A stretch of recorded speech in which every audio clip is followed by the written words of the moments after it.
هذا القرآن يهدي للتي هي أقوم ويبشر المؤمنين الذين يعملون الصالحات أن لهم أجرا كبيرا.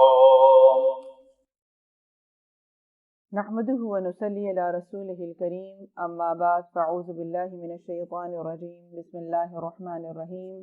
رب اشرح لي صدري ويسر لي امري واحلل عقدة من لساني يفقهوا قولي ربي زدني علما.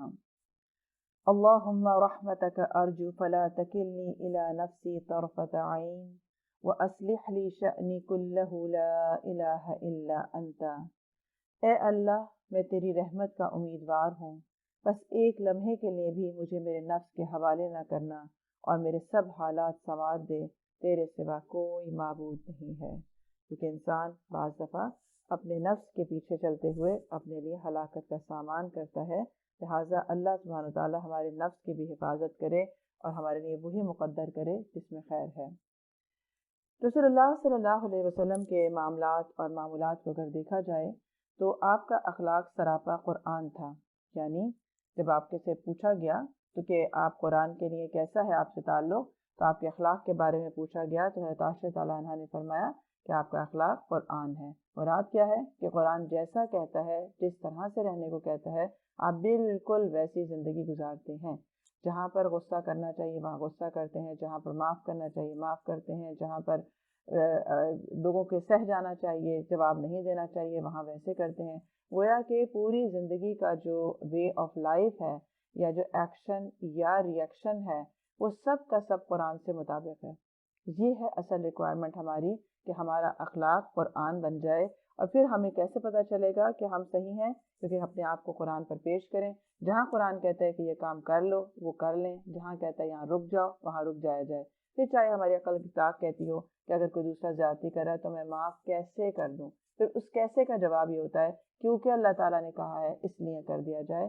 تو یہ ہے وہ اصل ریکوائرمنٹ کہ ایک مومن انسان اس طرح کامیاب ہوتا ہے۔ آپ ہمیشہ سچ بولتے اور جھوٹ سے نفرت کیا کرتے تھے، یہ بھی اخلاق میں شامل ہے کہ جھوٹ یا جھوٹ کی جتنی قسمیں ہیں اس سے بچا جائے۔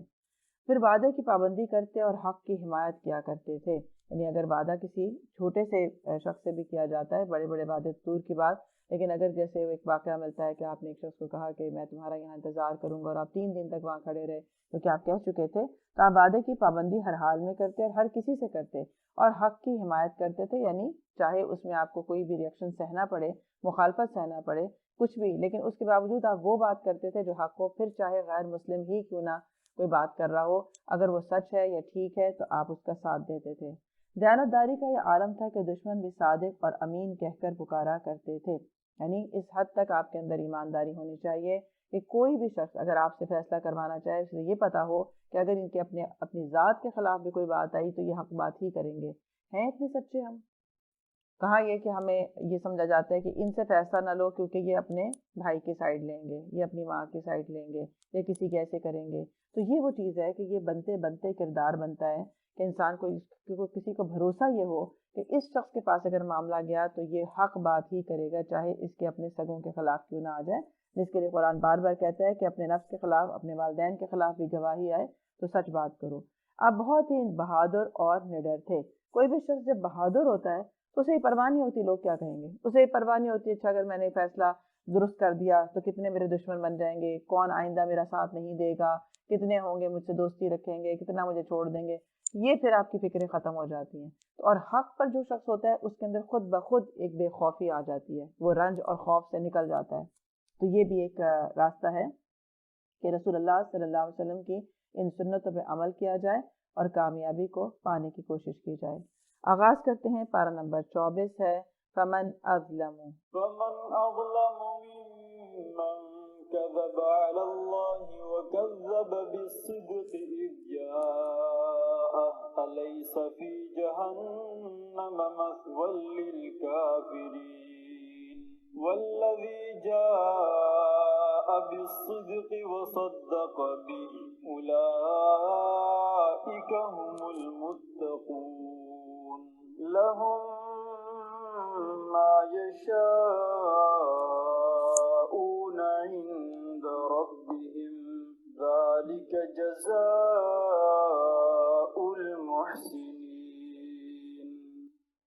بسم اللہ الرحمن الرحیم۔ پھر اس شخص سے بڑا ظالم اور کون ہوگا جس نے اللہ پر جھوٹ باندھا اور جب سچائی اس کے سامنے آئی تو اسے جھٹلا دیا۔ کیا ایسے کافروں کے لیے جہنم میں کوئی ٹھکانہ نہیں ہے؟ اور جو شخص سچائی لے کر آیا اور جنہوں نے اس کو سچ مانا وہی عذاب سے بچنے والے ہیں، انہیں اپنے رب کے ہاں وہ سب کچھ ملے گا جس کی وہ خواہش کریں گے۔ اب دو کردار سامنے بتائے جا رہے ہیں کہ ایک وہ شخص ہے کہ جو ظالم کہا گیا ہے، اور وہ ہے جو اللہ پر جھوٹ باندھے اور جب کچھ نہ پتا ہو بغیر علم کے اللہ کے بارے میں وہ بات کہے جو جھوٹ ہو۔ تو اسی طرح جب سچائی سامنے آ جائے تو اسے جھٹلا دے، یعنی دو رویے ہیں نا، ایک ہے لا علمی کی بنا پر کچھ نہ کچھ باتیں کہتے رہنا، اور ایک ہے جب کوئی سچ بتا دے تو اسے جھٹلا دینا، اور ایسے لوگوں کا ٹھکانہ جہنم ہے۔ اور دوسرا وہ ہے جو سچائی لے کر آیا اور اس کو سچ مانا تو وہ عذاب سے بچنے والے ہیں۔ گویا جب کوئی سچ سامنے آ جائے، جب کوئی قرآن اور حدیث کی بات سامنے آ جائے اور جو درست بھی ہو تو اس صورت میں اس کی تصدیق کرنی چاہیے، چاہے ہم عمل کرتے ہیں یا نہیں کرتے، ہم چاہے وہ کام نہیں کرتے، مثلا ہم پردہ نہیں کرتے یا ہم کوئی اور نماز نہیں پڑھتے، کچھ اور کام نہیں کرتے، تو جو نہیں کرتے اسے گناہ سمجھ کے کریں کہ ہم نافرمانی کرتے ہیں، بات لیکن سچ یہی ہے کہ ایسا ہونا چاہیے۔ ہوتا کیا ہے کہ ہم جھوٹ کس طرح گھڑتے ہیں یا ہم کس طرح سچائی کو جھٹلاتے ہیں کہ ہم جب خود نہیں کر رہے، مثلا ہم پردہ خود نہیں کرتے، اب جب بات نکلتی ہے پردے کی کہ بھئی یہ ہونا چاہیے اور اسلام میں اس کی یہ ہے حیثیت ہے، سب کچھ ہے، تو جو نہیں کرتا بعض دفعہ شخص ہے اور وہ متکبر بھی ہے تو وہ اس طرح شو کرنے لگتا ہے کہ اصل پردہ دل کا ہوتا ہے، بس انسان کا دل صاف ہونا چاہیے، یہ باہر سے کیا ہوتا ہے، پردوں میں بھی بہت سارے کرپشن ہوتی ہے، یہ ہوتا ہے۔ اب وہ ثابت کیا کرنا چاہ رہا ہے؟ ثابت یہ کرنا چاہ رہا ہے کہ اصل میں قصور پردے کا ہے، ثابت یہ کرنا چاہ رہا ہے کہ یہ حکم ہی غلط ہے، یا یہ ثابت کرنا چاہ رہا ہے کہ یہ ہونا نہیں چاہیے اور دل کا جو صاف ہونا ہے وہ کافی ہو جاتا ہے۔ تو یہ وہ بات ہے کہ سچائی کو جھٹلانے کی کوشش کی جا رہی ہے۔ نہیں کرتے تو آپ کہیں کہ ہم نہیں کرتے، بہت اچھی بات ہے، جو لوگ کرتے ہیں وہ زیادہ اچھے نیک لوگ ہیں، اللہ ہمیں بھی توفیق عطا فرمائے۔ تو جب کوئی ایسی نافرمانی کی بات دل میں آئے یا کر رہے ہوں تو کبھی اسے جواز پیش نہ کرنے کی کوشش کریں، یہ نہ کہیں کہ ہم صحیح ہیں اور باقی سب لوگ غلط ہیں، اس طرح کی پریزنٹیشن نہ ہو۔ اور جن لوگوں نے اللہ پر جھوٹ باندھنے کے حوالے سے بات آتی ہے کہ جن لوگوں نے اللہ پر جھوٹ باندھا تو آپ دیکھیں گے کہ قیامت کے دن ان کے چہرے سیاہ ہوں گے، اور کیا تکبر کرنے والوں کا ٹھکانہ جہنم نہیں ہے؟ اب اس کو تکبر کیوں کہا جا رہا ہے؟ اس لیے کیونکہ اپنے مقابلے پر جب کوئی بات نصیحت کرنے والا آئے تو اسے جھٹلا دینا، کیونکہ ہم سے بہتر کون جانتا ہے، ہم اور یہ کریں، یعنی اپنے آپ کو اس سے برتر سمجھنا کہ جو بات کہی جا رہی ہو، پھر اپنا مقابلہ ان لوگوں سے کرنا اور اس میں اپنے آپ کو برتر سمجھنا، جیسے کہ سرداران قریش تھے، اپنے آپ کو برتر سمجھتے تھے تو کہتے تھے اب یہ غریب غربا کی طرح ہم بیٹھیں گے ان مجالس میں آ کے، یا ہم ان کی طرح ایمان لے آئیں کیا؟ تو بعض دفعہ ہمارے معاشرے میں بھی کچھ لوگ ایسے ہوتے ہیں جو سمجھتے ہیں کہ مولوی کو ایک طنز کے لیے استعمال کرتے ہیں، لطیفے کے لیے استعمال کرتے ہیں، اور پھر اسی کو ایک ان کے لیے وہ چیز آزمائش بن جاتی ہے کہ ہم کہتے ہیں ہم مولوی بن جائیں کیا؟ تو یہ ایک اعزاز ہے، یہ ایک وہ چیز ہے کہ یہ ہر کسی کے نصیب میں تو ویسے ہی نہیں ہے، کیونکہ ہدایت صرف اس کو ملتی ہے جو ہدایت قبول کرنا چاہتا ہے، جو ویلیو کرتا ہے اس کو۔ پھر اسی طرح اس سے زیادہ ناانصاف کون ہوگا جو اللہ پر جھوٹا بہتان باندھے یا اللہ کی آیت کو جھوٹا بدلائے، تو ایسے لوگ کامیاب نہیں ہوتے، یعنی اس سے بھی بچنا چاہیے۔ پھر یہ کہ رسول اللہ صلی اللہ علیہ وسلم نے فرمایا کہ جو مجھ پر جان بوجھ کر جھوٹ باندھے تو وہ اپنا ٹھکانہ جہنم میں بنا لے۔ رسول اللہ صلی اللہ علیہ وسلم جو کہ ایک انسان ہیں، ایک نبی ہیں، اگر ان کے بارے میں جھوٹ باندھنے کا یہ ہے تو اللہ کے بارے میں جھوٹ باندھنے کا انجام کیا ہوگا؟ یہ ہے نیکی کرنے والوں کی جزا، کیا ہے کہ اپنے رب کے ہاں وہ جو کچھ ملے گا وہ ہر چیز ملے گی جس کی وہ خواہش کریں گے، تاکہ جو بدترین اعمال انہوں نے کیے تھے انہیں اللہ ان کے حساب کے ساقط کر دے، اور جو بہترین اعمال وہ کرتے رہے ہیں ان کے لحاظ سے ان کو اجر عطا فرمائے۔ گویا کہ نیکی پر، سچائی پر جمنے کا انعام ایک یہ بھی ہے کہ جو اس سے پہلے ہو چکا تھا، جو اعمال ہم نے پہلے کیے تو اللہ تعالیٰ وہ ہم سے دور کر دے گا، معاف کر دیے جائیں گے بعد میں اگر نیکی اختیار کی۔ اے نبی صلی اللہ علیہ وسلم، کیا اللہ اپنے بندے کے لیے کافی نہیں ہے؟ الیس اللہ بکاف عبدہ؟ یہ لوگ اس کے سوا دوسروں سے تم کو ڈراتے ہیں، یعنی جب ڈر لگے کسی چیز سے یا جب یہ احساس ہونے لگے کہ لوگ مجھے چھوڑ دیں گے تو اپنے آپ کو یاد کروائیں کہ الیس اللہ بکاف عبدہ، کہ ایک اللہ کا ساتھ بھی میرے لیے بھاری ہے اگر ساری دنیا بھی چھوڑ دیتی ہے۔ جیسے کہ آپ نے دیکھا تمام انبیاء کرام کے ساتھ یہی ہوا کہ ان کو اپنے پیارے چھوڑنے پڑے، گھر بار چھوڑنے پڑے، آزمائشوں سے گزرنا پڑا، لیکن اس کے بعد کیا ہوا؟ وہ ایک اللہ ان کے لیے کافی ہو گیا اور وہ نجات دینے والوں میں سے ہو گئے۔ حالانکہ اللہ جسے گمراہی میں ڈال دے اسے کوئی راستہ دکھانے والا نہیں، اور جسے وہ ہدایت دے دے اسے بھٹکانے والا کوئی نہیں ہے۔ کیا اللہ زبردست اور انتقام لینے والا نہیں ہے؟ ان لوگوں سے پوچھو کہ زمین و آسمان کو کس نے پیدا کیا ہے تو یہ خود کہیں گے کہ اللہ نے۔ ان سے کہو جب حقیقت یہ ہے تو تمہارا کیا خیال ہے کہ اگر اللہ مجھے کوئی نقصان پہنچانا چاہے تو کیا تمہاری یہ دیویاں جنہیں تم اللہ کو چھوڑ کر پکارتے ہو مجھے اس کے پہنچائے ہوئے نقصان سے بچا لیں گی؟ یا اللہ مجھ پر مہربانی کرنا چاہے اگر تو کیا اس کی رحمت کو روک سکیں گی؟ بس ان سے کہہ دو کہ میرے لیے اللہ ہی کافی ہے اور بھروسہ کرنے والے اسی پر بھروسہ کرتے ہیں۔ گویا کہ کہنے کو بھی کہا جا رہا ہے، دعوت دی جا رہی ہے کہو یہ بات، کیونکہ بعض دفعہ انسان کو اپنے آپ کو بھی ایک اعتماد دلانا ہوتا ہے یا دوسرے کو بھی احساس دلانا ہوتا ہے کہ مجھے کوئی ہلکا نہ لے، مجھے کوئی یہ نہ سمجھے کہ میرے ساتھ کوئی نہیں ہے۔ تو حسبی اللہ لا الہ الا هو علیہ توکلت وہو رب العرش العظیم، اسے کنوکشن کے ساتھ، پورے ایمان کے ساتھ، پورے یقین کے ساتھ ترجمے کو سمجھ کے اس کو آپ پڑھیں تو آپ پھر دیکھیں آپ کے اندر کیسی پاور آ جاتی ہے کہ مجھے پرواہ ہی نہیں ہے کہ اگر میرا کوئی نقصان ہو جائے اس کے اوپر۔ اس لیے اگر کوئی نیکی کا عمل کر رہا ہے تو اس موقع پہ خود پہلے سے پڑھے حسبی اللہ، میں یہ نیکی کب کس لیے کر رہی ہوں؟ اللہ میرے لیے کافی ہے اس نیکی کو مکمل کروانے کے لیے، کیونکہ یہ وہ کلمہ ہے جو کہ حضرت ابراہیم علیہ السلام نے کہا، اتنی پاور ہے اس کے اندر کہ جب انہوں نے یقین سے آگ میں جاتے ہوئے کہا تو آگ کیا تھی؟ وہ جو ٹھنڈی ہو گئی تھی، گویا کائنات ان کے لیے مسخر کر دی گئی تھی، ان کی مددگار کر دی گئی تھی۔ تو یہ اتنی پاور ہے اس کے اندر کہ جو اللہ پہ بھروسہ کرتا ہے اللہ اس کے لیے کافی ہو جاتا ہے۔ ان سے صاف کہہ دو کہ اے میری قوم کے لوگوں تم اپنی جگہ اپنا کام کیے جاؤ، میں اپنا کام کرتا رہوں گا، ان قریب تمہیں معلوم ہو جائے گا کہ کس پر رسوا کن عذاب آتا ہے اور کس سے وہ سزا ملتی ہے جو کبھی ٹلنے والی نہیں ہے۔ اے نبی صلی اللہ علیہ وسلم، ہم نے سب انسانوں کے لیے کتاب برحق تم پر نازل کر دی ہے، اب جو سیدھا راستہ اختیار کرے گا اپنے لیے کرے گا اور جو بھٹکے گا اس کے بھٹکنے کا وبال اسی پر ہوگا، تم ان کے ذمہ دار نہیں ہوگے۔ گویا کہ جو بھی بتانے والا ہے، چاہے بتانے والا والدہ ہو، کوئی استاد ہو، کوئی اور نصیحت کرنے والا ہو، تو وہ صرف نصیحت کر سکتے ہیں، ذمہ داری اس شخص کی ہوگی کہ جو کرنے والا ہے، عمل کرنے والا ہے۔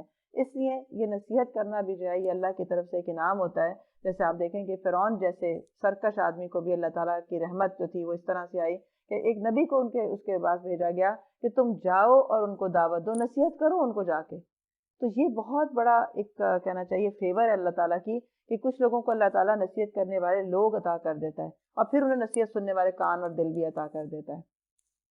نبی اکرم صلی اللہ علیہ وسلم نے فرمایا، جو شخص چاہتا ہو کہ سب انسانوں سے زیادہ طاقتور ہو جائے اسے چاہیے کہ اللہ پر توکل کیا کرے، اور جو شخص چاہتا ہے کہ سب سے بڑھ کر غنی ہو جائے تو اسے چاہیے کہ جو کچھ اللہ کے پاس ہے اس پر زیادہ بھروسہ کرے بنسبت اس چیز کے جو اس کے اپنے ہاتھ میں ہے، اور جو شخص چاہتا ہو کہ سب سے زیادہ عزت دار ہو جائے تو اسے چاہیے کہ وہ اللہ عز و جل سے ڈرے۔ تو گویا کہ جو اللہ کے پاس ہے، جو اللہ کی پاور ہے، اس پہ بھروسہ کرے اور اپنے آپ کو بالکل اگر اس کے اوپر ڈیپینڈنٹ کرے گا، اپنے تمام وسائل کو اختیار کرے گا لیکن اس پہ بھروسہ نہیں کرے گا، تو انشاءاللہ تعالیٰ یہ چیز بھی انسان کو پاورفل بناتی ہے۔ اور یہ چیز تھی جس کی وجہ سے صحابہ کرام نے بڑے بڑے دشمن کے مقابلے پر حق بیان کر دیا اور خود استقامت سے زندگی گزاری۔ وہ اللہ ہی ہے جو موت کے وقت روحیں قبض کرتا ہے، اور جو ابھی نہیں مرا ہے اس کی روح نیند میں قبض کر لیتا ہے، پھر جس پر وہ موت کا فیصلہ نافذ کرتا ہے اسے روک لیتا ہے اور دوسروں کی روحیں ایک وقت مقرر کے لیے بھیج دیتا ہے۔ اس سے بڑی نشانیاں ہیں ان لوگوں کے لیے جو غور و فکر کرنے والے ہیں، کیونکہ جب ہم جیسے نیند میں ہوتے ہیں تو ایسے ہوتا ہے جیسے موت ہے، کیونکہ ہمیں نہیں پتہ ہوتا دنیا میں کیا ہو رہا ہے اس وقت اور کیا ہمارے آس پاس ہے۔ تو یہ اللہ کا فضل ہوتا ہے کہ وہ جس کی موت نہیں ابھی لکھی اس کو روح واپس لوٹائی جاتی ہے، حالانکہ ایک دفعہ نکل چکی ہوتی ہے پارشلی، لیکن جن کا فیصلہ ہو جاتا ہے وہ آپ نے سنا ہوگا نا کہ کوئی سویا اور پھر سوتا ہی رہ گیا، اس میں سے اس کی روح جو تھی وہ چلی گئی۔ کیا اس اللہ کو چھوڑ کر ان لوگوں نے دوسروں کو شفیع بنا رکھا ہے؟ ان سے کو کیا وہ شفاعت کریں گے خواہ ان کے اختیار میں کچھ بھی نہ ہو اور وہ سمجھتے بھی نہ ہو؟ کہو شفاعت ساری کی ساری اللہ کے اختیار میں ہے۔ تو اس لیے مزاروں کے چکر کاٹنا یا کسی ایسے پیر مرید کی جو ہے وہ چاکری کرتے رہنا اور یہ سوچنا کہ شاید یہ ہمیں بچا لیں گے آخرت میں یا ہماری یہ سفارش کر دیں گے، تو یہ کہیں ہمیں اسلام میں نظر نہیں آتا۔ حتیٰ کہ بار بار یہ بات آتی ہے کہ کوئی بھی نبی بھی، فرشتے بھی، جن کو اللہ تعالیٰ شفاعت کا اختیار دیں گے، کوئی بھی اپنی مرضی سے شفاعت نہیں کر سکے گا۔ کیوں؟ کیونکہ وہ کسی بھی شخص کا آگے پیچھے جانتے ہی نہیں ہیں، سفارش کیا کریں گے؟ تو اس لیے اللہ تعالیٰ جس کے لیے اذن دیں گے کہ جس کا سب معاملات کو دیکھ کر پھر اسی کے لیے کسی کو سفارش کی اجازت ملے گی۔ آسمان اور زمین کے بادشاہی کا وہی مالک ہے، پھر اسی کی طرف تم پلٹائے جانے والے ہو۔ جب اکیلے اللہ کا ذکر کیا جاتا ہے تو آخرت پر ایمان نہ رکھنے والوں کے دل کوڑنے لگتے ہیں، اور جب اس کے سوا دوسروں کا ذکر ہوتا ہے تو یکایک وہ خوشی سے کھل اٹھتے ہیں۔ دیکھو دیکھو اللہ آسمان اور زمین کے پیدا کرنے والے، حاضر و غائب کی جاننے والے، تو ہی اپنے بندوں کے درمیان اس چیز کا فیصلہ کرے گا جس میں وہ اختلاف کرتے رہے ہیں۔ اب ایک نشانی کیا ہے، دل کا جائزہ لیں کہ ہمارا دل اللہ کی یا دین کی بات پر کیسا ہوتا ہے، کیسے ریئیکٹ کرتا ہے۔ تنگ ہوتا ہے، بیزار ہو جاتا ہے، کڑنے لگتا ہے، اور کیا بوریت کا شکار ہو جاتا ہے، یا اسی طرح کوئی اور باتیں کی جائیں، دنیا کی کوئی مثلاً ٹاپکس آپ کو کیے جائیں، دل خوش ہو جاتا ہے، چاہے 6 گھنٹے بھی چلتے رہیں کبھی بیزار نہیں ہوتے، کبھی وہ نہیں ہوتے۔ تو اسی لیے فرمایا کہ یہاں پر ان کا حال یہ ہے کہ جب اللہ کی صرف بات آتی ہے، وحدہ لا شریک کی بات آتی ہے، تو ان کا دل گھٹنے لگتا ہے، لیکن جب اور لوگوں کو ساتھ ملا لیا جائے، شریک بنا لیا جائے، تو ان کا دل کھل جاتا ہے۔ جیسے کچھ لوگ ہوں گے نا، آپ ان سے مطلب وہ شکوہ کر رہے ہوں گے کہ ان کے اولاد نہیں ہے، برسوں ہو گئے، کوئی اور مسئلہ اٹکا ہوا ہے، نہیں ہو گیا، کوئی ان سے کہے نا کہ جا کے آپ 2 نفل پڑھا کریں اور اللہ سے دعا کیا کریں، آپ کا مسئلہ حل ہو جائے گا انشاءاللہ، آپ جائیں، انہیں وہ 2 نفل بھاری لگتے ہیں۔ انہیں کوئی اور یہ بتا دے نا، آپ فلاں جائیں، وہاں یہاں سے جو 8 گھنٹے کی ڈرائیو پہ جا کر ایک مزار ہے، آپ وہاں ننگے پاؤں جائیں اور وہاں جا کے اس سے مانگیں کہ آپ کو اللہ تعالیٰ اولاد دے دے، تو آپ دیکھیے گا آپ کے ہوگی، وہ اس پہ جانے کو تیار ہو جائے گا، لیکن وہ 2 نفل کے لیے نہیں اٹھ پائے گا، اس پہ بھاری پڑ جائے گا۔ کیوں ہوتا ہے ایسا؟ کیونکہ شیطان انسان کو وہ راستہ دکھاتا ہے جس میں اس کی ہلاکت ہوتی ہے، اور کرنے والی ذات تو اللہ کی ہے، جو اللہ تعالیٰ، کیونکہ پھر لوگ کہتے ہیں ہاں نہیں واقعی وہاں سے مل بھی جاتا ہے، یعنی نعوذ باللہ ان کا ایک کانسیپٹ کیوں بن جاتا ہے کہ ہاں بہت سارے لوگوں نے ایسے کیا۔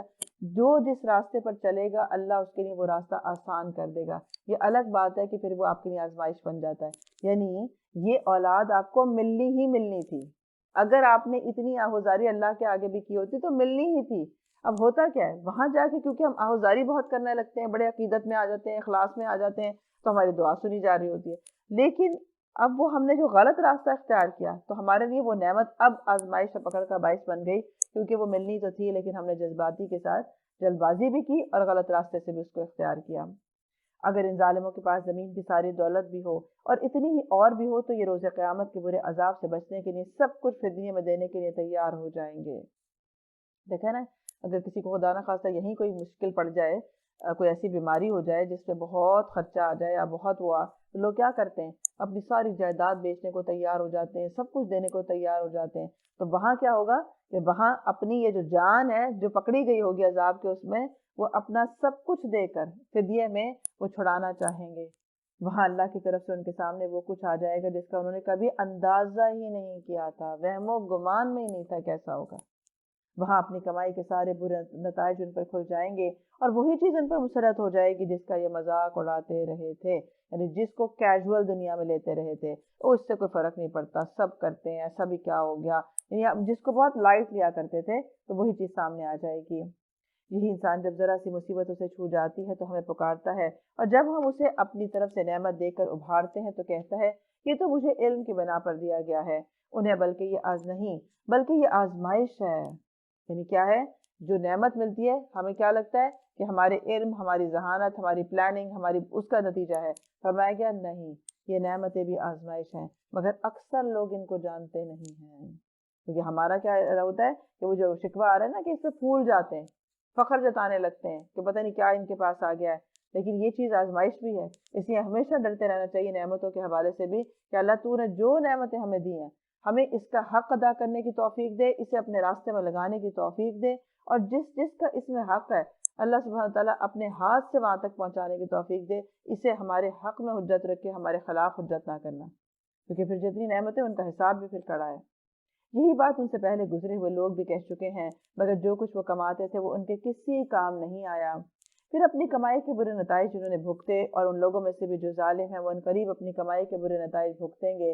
یہ ہمیں عاجز کر دینے والے نہیں ہیں، اور کیا انہیں معلوم نہیں ہے کہ اللہ جس کا چاہتا ہے رزق کشادہ کر دیتا ہے اور جس کا چاہتا ہے تنگ کر دیتا ہے۔ اس میں نشانیاں ہیں ان لوگوں کے لیے جو ایمان لانے والے ہیں، یعنی انسان کا رزق کسی علم کی وجہ سے نہیں ہوتا زیادہ، یا کسی ذہانت کی وجہ سے نہیں ہوتا، یا کسی کے جدی پشتی امیر ہونے سے نہیں ہوتا۔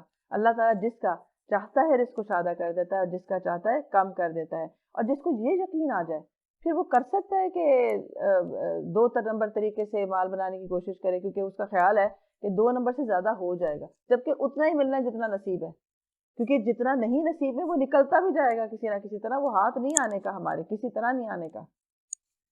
اور اسی لیے آپ دیکھیں کہ کچھ لوگ ہوں گے بالکل انگوٹھا چھاپ ہوتے ہیں، اور کیا بڑی ان کی سلطنت ہوتی ہے. آپ ان کا مال دیکھیں, آپ ان کے بزنس دیکھیں, حیران انسان رہ جاتا ہے. انگوٹھا چھاپ خود ہوتے ہیں اور انہوں نے بڑے بڑے پڑھے لکھے لوگ جو ہے وہ نوکری پہ رکھے ہوئے ہوتے ہیں جو ان کا بزنس چلا رہے ہوتے ہیں. تو یہ رزق جو ہے وہ اللہ کے ہاتھ میں ہے. اے نبی صلی اللہ علیہ وسلم کہہ دو کہ اے میرے بندو جنہوں نے اپنی جان پر زیادتی کی ہے, اللہ کی رحمت سے مایوس نہ ہو جاؤ. یقیناً اللہ سارے گناہ معاف کر دیتا ہے, وہ تو غفور الرحیم ہے. پلٹ آؤ اپنے رب کی طرف اور مطیع بن جاؤ اس کے, قبل اس کے کہ تم پر عذاب آ جائے اور پھر کہیں سے تمہیں مدد نہ مل سکے, اور پیروی اختیار کر لو اپنے رب کی بھیجی ہوئی کتاب کے بہترین پہلو کی, قبل اس کے کہ تم پر اچانک عذاب آئے اور تم کو خبر ہی نہ ہو. کہیں ایسا نہ ہو کہ بعد میں کوئی شخص کہے کہ افسوس میری اس کمی پر جو میں نے اللہ کی جناب میں کرتا رہا, بلکہ میں تو الٹا مذاق اڑانے والوں میں شامل تھا. یا کہے کہ کاش اللہ نے مجھے ہدایت بخشی ہوتی تو میں بھی متقین میں سے ہو جاتا. یا عذاب دیکھ کر کہے کاش مجھے ایک اور موقع مل جائے اور میں بھی نیک عمل کرنے والوں میں شامل ہو جاؤں. اب یہ جو بات ہے بہت اہم بات ہے کہ میرے بندوں سے کہو. پہلی بات تو یہ ہے کہ میں رحمت کرنے والا ہوں, میری رحمت سے مایوس نہ ہوں. کیوں؟ بعض دفعہ جب آپ قرآن سن لیتے ہیں, کسی نیک صحبت کو جوائن کرتے ہیں, آپ کو اپنے پچھلے گناہ یاد آنا شروع ہو جاتے ہیں اور آپ کو ایک خاص طرح کا ڈپریشن ہونے لگتا ہے کہ میں نے تو بہت زندگی ضائع کر دی, میں نے تو بہت سارے گناہ سمیٹ لیے. اچھا, شیطان ایسے میں کہتا ہے تم اتنے گناہ گار ہو, تمہاری بخشش نہیں ہونے کی, تو اب چھوڑو, اب کیا آگے جو باقی رہ گئی ہے زندگی اس میں کیا اتنا نیک بننا, کیونکہ جہنم میں تو تمہیں جانا ہی جانا ہے. تو اس سے بہتر یہی ہے کہ جو کر رہے ہو عیش وہ کرتے رہو. اللہ سبحانہ وتعالیٰ بار بار یہ آفر کرتے ہیں کہ لا تقنطوا من رحمت اللہ, اللہ کی رحمت سے مایوس نہ ہونا, کہ اگر آخری وقت میں بھی توبہ کی توفیق مل جائے تو ضرور کر لینا. کیونکہ آپ دیکھیں کہ جتنے انبیاء علیہ السلام ہیں جن سے بھول ہو گئی تھی, آدم علیہ السلام ہے, موسیٰ علیہ السلام ہے, یونس علیہ السلام ہے, سب نے کیا کیا؟ اتنے نیک ہو کر بھی بھول ہو سکتی ہے. یہ ہو سکتا ہے کہ ہم بہت سمجھدار, بہت عقل مند ہوں دنیا کے اعتبار سے, لیکن ہم سے بہت سارے ایسے کام ہوئے ہوں جو اللہ کے حق میں کمی ہو یا اس کے بندوں کے حق میں کمی ہو. لیکن جب ہمیں احساس ہو گیا اس بات کا تو پھر کیا کرنا ہے؟ اس کی طرف پلٹنا ہے. کیونکہ اللہ تعالیٰ پلٹنے والے, رجوع کرنے والوں کی تعریف فرماتا ہے اور ان کے گناہ معاف کر دیتا ہے, اور ان کے لیے وہ غفور الرحیم ہے. رسول اللہ صلی اللہ علیہ وسلم نے فرمایا, ایک شخص نے کوئی نیکی نہیں کی, جب مرنے لگا تو بیٹوں سے کہا مجھے جلا کر راکھ کر دینا, پھر وہ جنگل میں اڑا دینا, راکھ کو جنگل میں اڑا دینا اور آدھی سمندر میں بہا دینا, کیونکہ اگر اللہ نے مجھے پا لے گا تو مجھے ایسا عذاب دے گا جیسا دنیا میں کسی کو نہیں ملا ہوگا. جب وہ مر گیا تو لوگوں نے ایسا ہی کیا. اللہ سبحانہ تعالیٰ نے جنگل اور سمندر کو حکم دیا کہ اس کی راکھ کو جمع کر دیں. پھر اللہ سبحانہ تعالیٰ نے شخص سے فرمایا تم نے ایسا کیوں کیا؟ اس نے کہا کہ آپ کے ڈر سے. اللہ نے کہا کہ تو جانتا ہے کہ تیرا کوئی رب ہے جس سے تو ڈرتا ہے اور اسے بخش دیا جائے گا. تو اللہ کا ڈر ایسی چیز ہے, تقوی ایسی چیز ہے کہ اللہ نے اسے معاف کیوں کر دیا کہ اس کے اندر یہ ڈر تھا کہ اللہ تعالیٰ مجھے عذاب دے گا. تو یہ جو احساس ہے نا, میری پکڑ آئے گی, مجھے یہ پوچھا جائے گا, اور جو میں غلط کام کر رہا ہوں اس کا نتیجہ ہوگا. تو یہ جو ایمان ہے انسان کا ان چیزوں کے اوپر, یہ بھی اسے بہت ہیلپ کرتا ہے وہ روکنے میں یا چیزوں کی توبہ کرنے میں. رسول اللہ صلی اللہ علیہ وسلم نے فرمایا, اللہ کی 100 رحمتیں ہیں, ان میں سے ایک رحمت کی وجہ سے سب, یہ ایک رحمت ہے جس کی وجہ سے سب ایک دوسرے پر رحم کرتے ہیں. یہ جو ہم دنیا میں دیکھتے ہیں, ایک خونخوار جانور بھی جو ہے اپنے بچے کے ساتھ رحم کرتا ہے, یا ہمیں کسی اور غیر کے اوپر بھی جب ہم کسی کو مشکل میں دیکھتے ہیں تو رحم آتا ہے. اور اسی رحمت کے 99 حصے ایسے ہیں جو قیامت کے دن کام کریں گے, جب لوگ مومنین ہی کے لیے ہوں گے, کیونکہ کوئی انسان اپنی اعمال کی وجہ سے جنت میں نہیں جا سکے گا. تو 99% اللہ کی رحمت قیامت کے دن مومنین کے لیے اس دن کام کر رہی ہوگی, جس سے وہ بخشے جا رہے ہوں گے. تو اس لیے اپنے گناہوں کو یاد کر کر کے مایوس نہیں ہونا, ڈپریشن میں نہیں جانا, بلکہ پلٹنا ہے اس امید پر کہ اللہ مجھے معاف کر دے. لیکن اس کے ساتھ اصلاح ضروری ہے. توبہ کا مطلب یہ ہے کہ اب آپ جو بات کہہ رہے ہیں اب آپ اس پہ واپس نہیں پلٹیں گے اور اپنی آگے کی زندگی کو اصلاح کے ساتھ گزاریں گے. اسی طرح تعریف آ رہی ہے اس کی کہ جو بہترین حصے کی پیروی کرنے والے ہیں. رسول اللہ صلی اللہ علیہ وسلم نے فرمایا, لوگوں میں تمہیں 2 چیزیں چھوڑے جا رہا ہوں کہ جب تک تم ان کا دامن تھامے رکھو گے گمراہ نہیں ہوگے, اور اللہ کی کتاب اور سنت رسول ہے.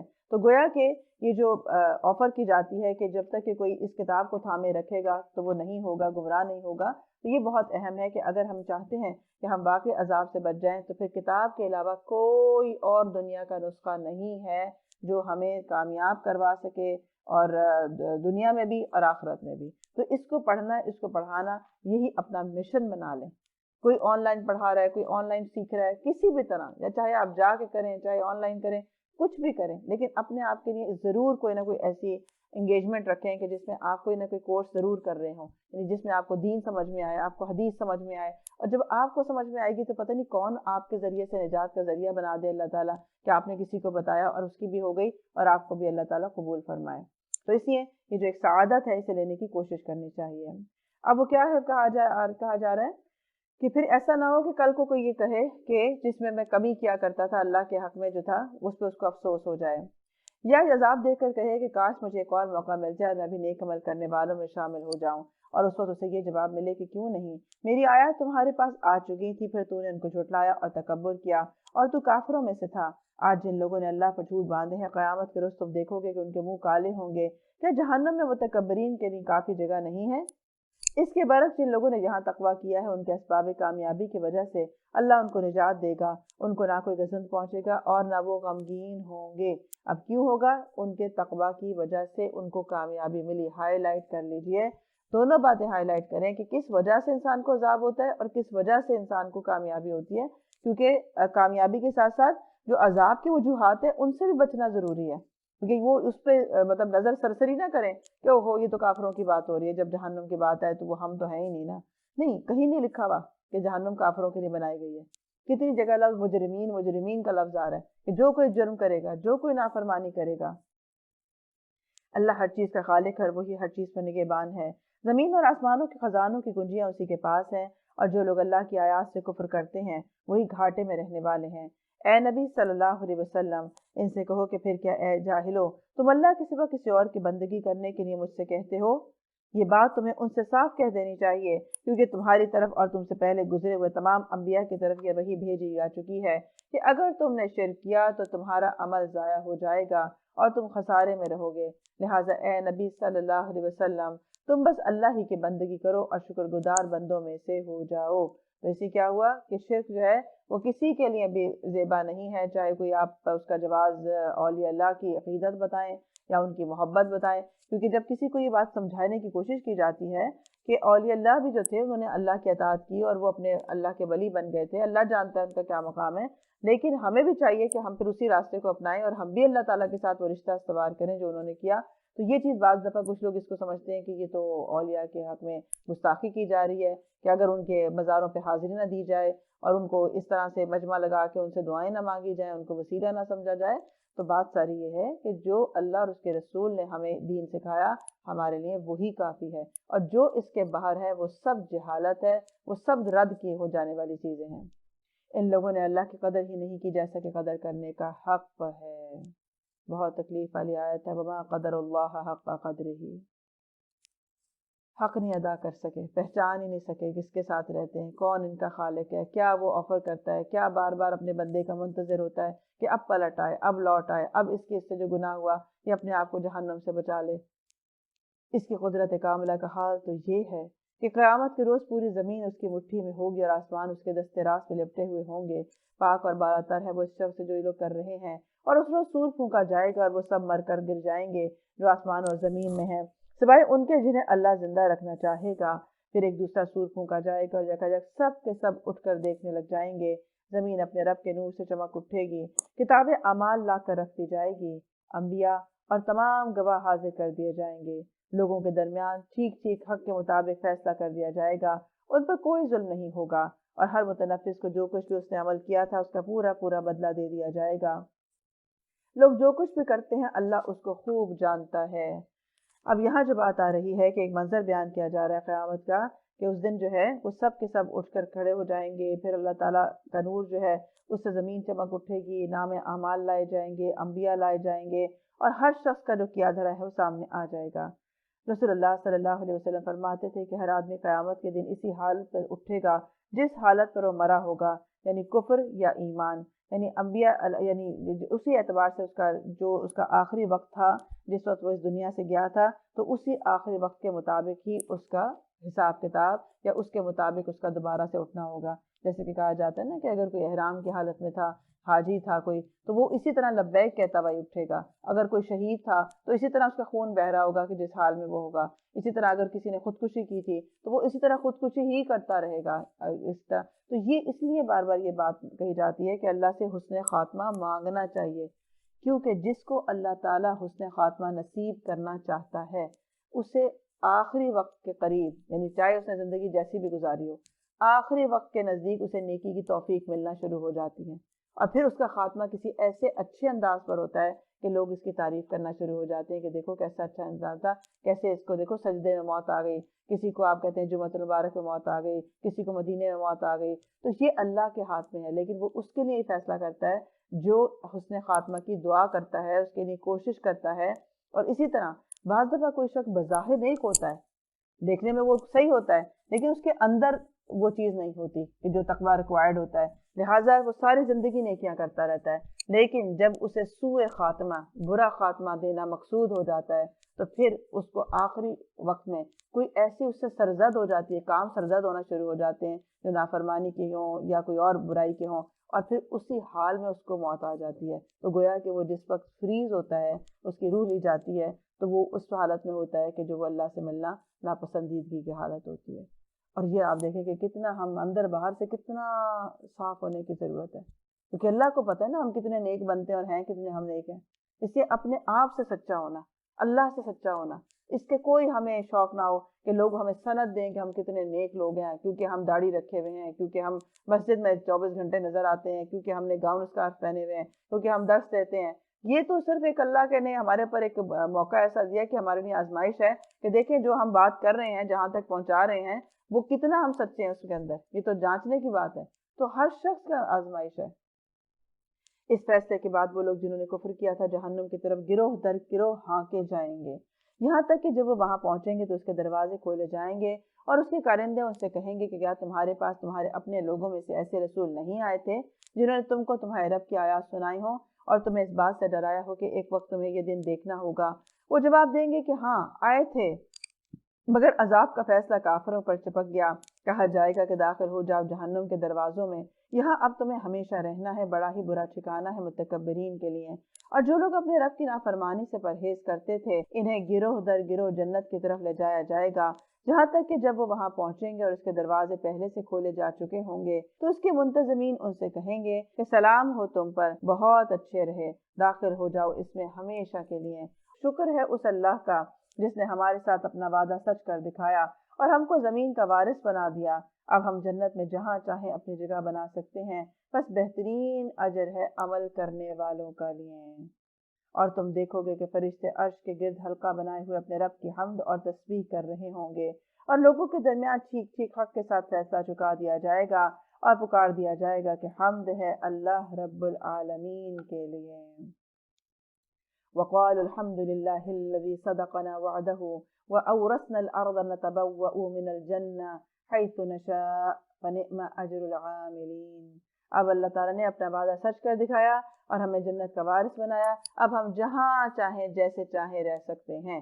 تو یہ ہے وہ اللہ کے وعدوں کا یقین جس کے بارے میں شکوہ آتا ہے کہ اکثر لوگ اس کے وعدوں کا یقین نہیں کرتے، کہ اگر آج وہ ذرا سی زحمت اٹھا رہے ہیں، آج وہ ذرا سی اللہ تعالیٰ کی فرما برداری میں زندگی گزار رہے ہیں، کسی کی لوگوں کی مخالفت مول لے رہے ہیں، تو کتنی بڑی خوبصورت چیز ہے جو ان کے لیے منتظر ہے۔ اللہ سبحانہ وتعالیٰ ہمیں عقل سمجھ عطا کرے، ہمیں ایسا ایمان دے کہ ہم واقعی اللہ تعالیٰ کے وعدوں کا یقین کر کے ان وعدوں کو سچ کر دکھانے والا پائیں اور جنت الفردوس میں اس کا دیدار پا سکیں۔ سورۃ المؤمن۔ بسم اللہ الرحمن الرحیم۔ حامیم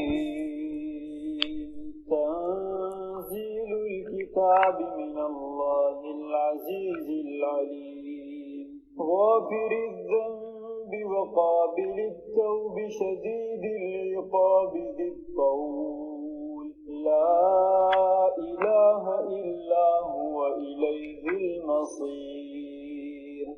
بسم اللہ الرحمن الرحیم۔ حامیم۔ اس کتاب کا نزول اللہ کی طرف سے ہے جو زبردست ہے، سب کچھ جاننے والا ہے، گناہ معاف کرنے والا، توبہ قبول کرنے والا، سخت سزا دینے والا اور بڑا ہی صاحب فضل ہے۔ کوئی معبود اس کے سوا نہیں ہے اور اسی کی طرف سب کو پلٹنا ہے۔ اللہ کی آیات میں جھگڑے نہیں کرتے مگر صرف وہ لوگ جنہوں نے کفر کیا ہے۔ اس کے بعد دنیا کے ملکوں میں ان کی چرت پھرت تمہیں کسی دھوکے میں نہ ڈالے۔ ہائی لائٹ کر لیں۔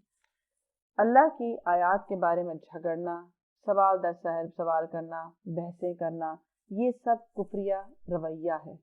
کیونکہ ہم نے کہا تھا نا کہ کچھ چیزیں ایسی ہوتی ہیں کہ ہو سکتا ہے وہ رویہ آپ کا میچ ہوتا ہو کسی ایسے شخص کے ساتھ جو کہ اللہ کا نافرمان ہے، تو ہم یہ نہیں کہہ سکتے ہم مسلمان ہیں، ہم بحثیں کر لیں، ہم جھگڑے کر لیں تو ہم تو ہر صورت میں جائز ہے، کیونکہ بھئی ہم تو مسلمان ہیں، ہمارے پر تو کوئی آنچ نہیں آئے گی کسی بھی صورت سے۔ یہاں پر یہ بات بتائی جا رہی ہے کہ یہ جو جھگڑے کی نفسیات ہوتی ہے، جہاں دین کی بات نہیں آتی ہے کہ جھگڑا شروع ہو جاتا ہے، جہاں دین کی بات نہیں آتی تو کوسنے اور تانے، مولوی تو ایسے ہوتے ہیں، فلاں تو ایسا ہوتا ہے، یہ ہوتا ہے، یہ سب کون کرتا ہے؟ جنہوں نے کفر اختیار کیا ہے۔ تو گویا اس سے بچنا چاہیے کہ ہم اس سے میچ کرتا ہو ہمارا کوئی عمل جو کفر کرنے والے کرتے ہیں۔ ان سے پہلے نوح علیہ السلام کی قوم بھی جھٹلا چکی ہے، اور اس کے بعد بہت سے دوسرے جتھوں نے بھی یہی کام کیا، ہر قوم اپنے رسول پر جھپٹی تاکہ اسے گرفتار کر لے۔ ان سب نے باطل کے ہتھیاروں سے حق کو نیچا دکھانے کی کوشش کی، مگر آخرکار میں نے ان کو پکڑ لیا، پھر دیکھ لو کہ میری سزا کیسی سخت تھی۔ اس طرح تیرے رب کا یہ فیصلہ بھی ان لوگوں پر چسپاں ہو چکا ہے جو کفر کے مرتکب ہوئے ہیں کہ وہ واصل با جہنم ہونے والے ہیں۔ عرش الہی کے حامل فرشتے اور وہ جو عرش کے گرد و پیش حاضر رہتے ہیں، سب اپنے رب کی حمد کے ساتھ اس کی تسبیح کر رہے ہیں، اور وہ اس پر ایمان رکھتے ہیں اور ایمان لانے والوں کے حق میں دعائے مغفرت کرتے رہتے ہیں۔ وہ کہتے ہیں، اے ہمارے رب، تو اپنی رحمت اور اپنے علم کے ساتھ ہر چیز پر چھایا ہوا ہے، بس معاف کر دے اور عذاب دوزخ سے بچا لے ان لوگوں کو جنہوں نے توبہ کی ہے اور تیرا راستہ اختیار کر لیا ہے۔ اے ہمارے رب، اور داخل کر ان کو ہمیشہ رہنے والی ان جنتوں میں جن کا تو نے ان سے وعدہ کیا ہے، اور ان کے والدین اور بیویوں اور اولاد میں سے بھی جو صالح ہوں ان کو بھی وہاں ان کے ساتھ ہی پہنچا دے۔ تو بلا شبہ قادر مطلق اور حکیم ہے، اور بچا دے ان کو برائیوں سے جن کو تو نے قیامت کے دن برائیوں سے بچا لیا، اس پر تو نے بڑا ہی رحم کیا، اور یہی بڑی کامیابی ہے۔ گویا کہ جو شخص نیکی اختیار کرتا ہے تو اس کے لیے، ایمان والوں کے لیے صرف یہی نہیں ہے کہ اللہ کی رحمت آتی ہے، ہدایت آتی ہے، بخشش آتی ہے، اللہ کی رضا آتی ہے، اس کی محبت آتی ہے، بلکہ فرشتے ان کے لیے دعائیں کرنا شروع ہو جاتے ہیں۔ کتنا بڑا اعزاز ہے کہ جس کے لیے فرشتے دعائیں کرتے ہوں۔ اسی طرح تسبیح کرتے رہتے ہیں، بار بار یہ بات آتی ہے اور دعوت دی جاتی ہے کہ ہم سب بھی کیا کریں؟ تسبیح کریں، جو کہ غموں کا علاج ہے، میزان کو بھر دینے والی چیز ہے۔ رسول اللہ صلی اللہ علیہ وسلم نے فرمایا، دو کلمے ایسے ہیں جو زبان پر ہلکے اور میزان میں بھاری اور رحمان کو محبوب ہیں، سبحان اللہ و بحمدہ، سبحان اللہ العظیم۔ تو یہ اتنی ہلکی چیز ہے کہ آپ چلتے پھرتے، اٹھتے بیٹھتے، کام کرتے ہر وقت پڑھ سکتے ہیں اس کو۔ رسول اللہ صلی اللہ علیہ وسلم نے فرمایا کہ پیٹھ پیچھے کسی مسلمان کی، یعنی غائبانہ اپنے مسلمان کے لیے دعا قبول ہوتی ہے۔ اس کے پاس ایک فرشتہ دعا کرنے والے کے سر کے قریب مقرر ہوتا ہے۔ جب کوئی کسی مسلمان بھائی کے لیے دعا کرتا ہے تو فرشتہ اس پر آمین کہتا ہے، اور یوں کہتا ہے کہ جو مسلمان کے حق میں اس نے جو بھی دعا کی وہ تیرے حق میں بھی قبول ہو جائے، اور اسی جیسی نعمت اور دولت کی خوشخبری تیرے لیے بھی ہے جو تو نے کسی اور کے لیے مانگی ہے۔ اس لیے یہ کیوں اعزاز رکھا گیا؟ کیونکہ بعض دفعہ انسان جب اپنے لیے کوئی بات کرتا ہے تو کھل کے مانگتا ہے، جب دوسرے کے لیے کرتا ہے تو بخیل ہو جاتا ہے کہ میں اس کے لیے کیوں مانگوں۔ تو اس لیے آپ دیکھیں کہ اللہ تعالیٰ نے نفسیات کے مطابق کیسے اس کو کیا کہ جو کسی اور کے لیے بھی مانگے گا تو فرشتے کی دعا پائے گا، کیونکہ وہ آمین کہتے جاتے ہیں۔ اسی طرح سے کچھ اعمال پر فرشتوں کی دعائیں ملتی ہیں، جیسے نماز کے بعد جہاں نماز پر بیٹھ کر ذکر کرتے رہنا، تو فرشتے اس کے لیے سلام و صلات کی اور دعا پڑھتے رہتے ہیں۔ پھر اسی طرح سے ان اعمال سے بھی بچیں جو رحمت کو دور کرنے کا ذریعہ ہے، ایک تو ہے نا لانے کا ذریعہ ہے، پھر یہ بھی دیکھیں کون سی چیز ہے جس سے دور ہوتے ہیں۔ اسی طرح باوضو سونا کے فرشتہ ایسے شخص کے ساتھ جو ہے وہ بستر میں سوتا ہے اور دعا اس کی بخشش کی دعا کرتا ہے۔ اسی طرح عیادت کے لیے کسی مریض کی جانا جو ہے وہ جو صبح جاتا ہے تو شام تک فرشتے اس کے لیے دعا کرتے رہتے ہیں۔ تو یہ وہ چیز ہے کہ فرشتوں کی جو دعائیں ہیں وہ ان لوگوں کے ساتھ ہیں۔ اس کے علاوہ وہ یہ بھی دعا کرتے ہیں کہ اللہ جن کی فیملی پوری کی پوری دین کے راستے میں ہے ان سب کو بھی جو ہے وہ ایک ساتھ جو ہے ایک ملا دے اور ان سب کو برائیوں سے بچا لے، کیونکہ ایک ہمیں یہ بھی ہوتا ہے نا کہ ہم نیکی کریں ساتھ برائی نہ ہو جائے کوئی، تو فرشتے کہتے ہیں یا اللہ ان کو برائیوں سے بچاتے رہیے گا۔ یہی وجہ ہوتی ہے کہ جب آپ کسی نیک صحبت میں ہوتے ہیں یا کسی نیک کام پر ہوتے ہیں تو اللہ سبحانہ وتعالیٰ کی مدد سے آپ دیکھیں کہ آپ کے اندر ایک رغبت پیدا ہوتی ہے کہ اور سارے لوگ نیکیاں کرنے والے ساتھ ہوں، تو آپ کو حیا آتی ہے کہ ہم کوئی ایسا کام کریں۔ تو اسی لیے کیا ہوتا ہے کہ آپ کو بچا لیا جاتا ہے۔ جن لوگوں نے کفر کیا ہے قیامت کے روز ان کا پکار کر کہا جائے گا کہ آج تمہیں جتنا شدید غصہ اپنے اوپر آ رہا ہے، اللہ تم پر اس سے زیادہ غضبناک اس وقت ہوتا تھا جب تمہیں ایمان کی طرف بلایا جاتا تھا اور تم کفر کیا کرتے تھے۔ وہ کہیں گے اے ہمارے رب، تو نے واقعی ہمیں 2 دفعہ موت اور 2 دفعہ زندگی دے دی ہے۔ اب ہم اپنے قصوروں کا اعتراف کرتے ہیں، کیونکہ کہتے تھے نا دوبارہ نہیں اٹھائے جانے، دوبارہ کوئی زندگی نہیں ہوگی، تو اس دن کیا مانیں گے؟ کہ ہم جو کہتے تھے نا بس یہ دنیا کی زندگی ہے، آگے کچھ نہیں ہے، آگے کچھ نہیں دیکھنا پڑے گا، تو واقعی ہمیں پتہ چل گیا کہ آپ نے ہمیں دوبارہ زندگی عطا کی۔ کیا اب یہاں سے نکلنے کی کوئی سبیل ہے؟ جواب ملے گا، یہ حالت جس میں تم مبتلا ہو اس وجہ سے ہے کہ جب اکیلے اللہ کی طرف بلایا جاتا تھا تو تم ماننے سے انکار کر دیتے تھے، اور جب اس کے ساتھ دوسروں کو ملایا جاتا تھا تو تم مان لیا کرتے تھے۔ اب فیصلہ اللہ بزرگ و برتر کے ہاتھ میں ہے، وہی ہے جو تم کو اپنی نشانیاں دکھاتا ہے اور آسمان سے تمہارے رزق نازل کرتا ہے، مگر ان نشانیوں کے مشاہدے سے سبق صرف وہی شخص لیتا ہے جو اللہ کی طرف رجوع کرنے والا ہو۔ پس اے رجوع کرنے والو، اللہ ہی کو پکارو، اپنے دین کو اس کے لیے خالص کر کے، خواہ تمہارا یہ فعل کافروں کو کتنا ہی ناگوار کیوں نہ ہو۔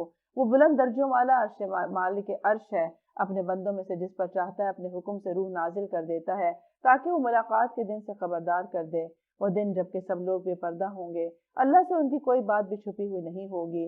اس روز پکار کر پوچھا جائے گا کہ آج بادشاہی کس کی ہے؟ سارا عالم پکار اٹھے گا کہ اللہ وحدہ قہار کی ہے۔ کہا جائے گا آج ہر متنفس کو اس کی کمائی کا بدلہ دیا جائے گا جو اس نے کی تھی، آج کسی پر کوئی ظلم نہیں ہوگا اور اللہ حساب لینے میں بہت تیز ہے۔ تو اللہ تعالیٰ نے ہمارے جتنے بھی کام ہیں ان کا حساب رکھ رکھا ہے۔ رسول اللہ صلی اللہ علیہ وسلم نے فرمایا کہ اللہ تعالیٰ فرماتے ہیں، اے میرے بندو، یہ تمہارے اعمال ہیں جنہیں میں تمہارے لیے شمار کر رہا ہوں، پھر میں تمہیں ان کا پورا پورا بدلہ دوں گا۔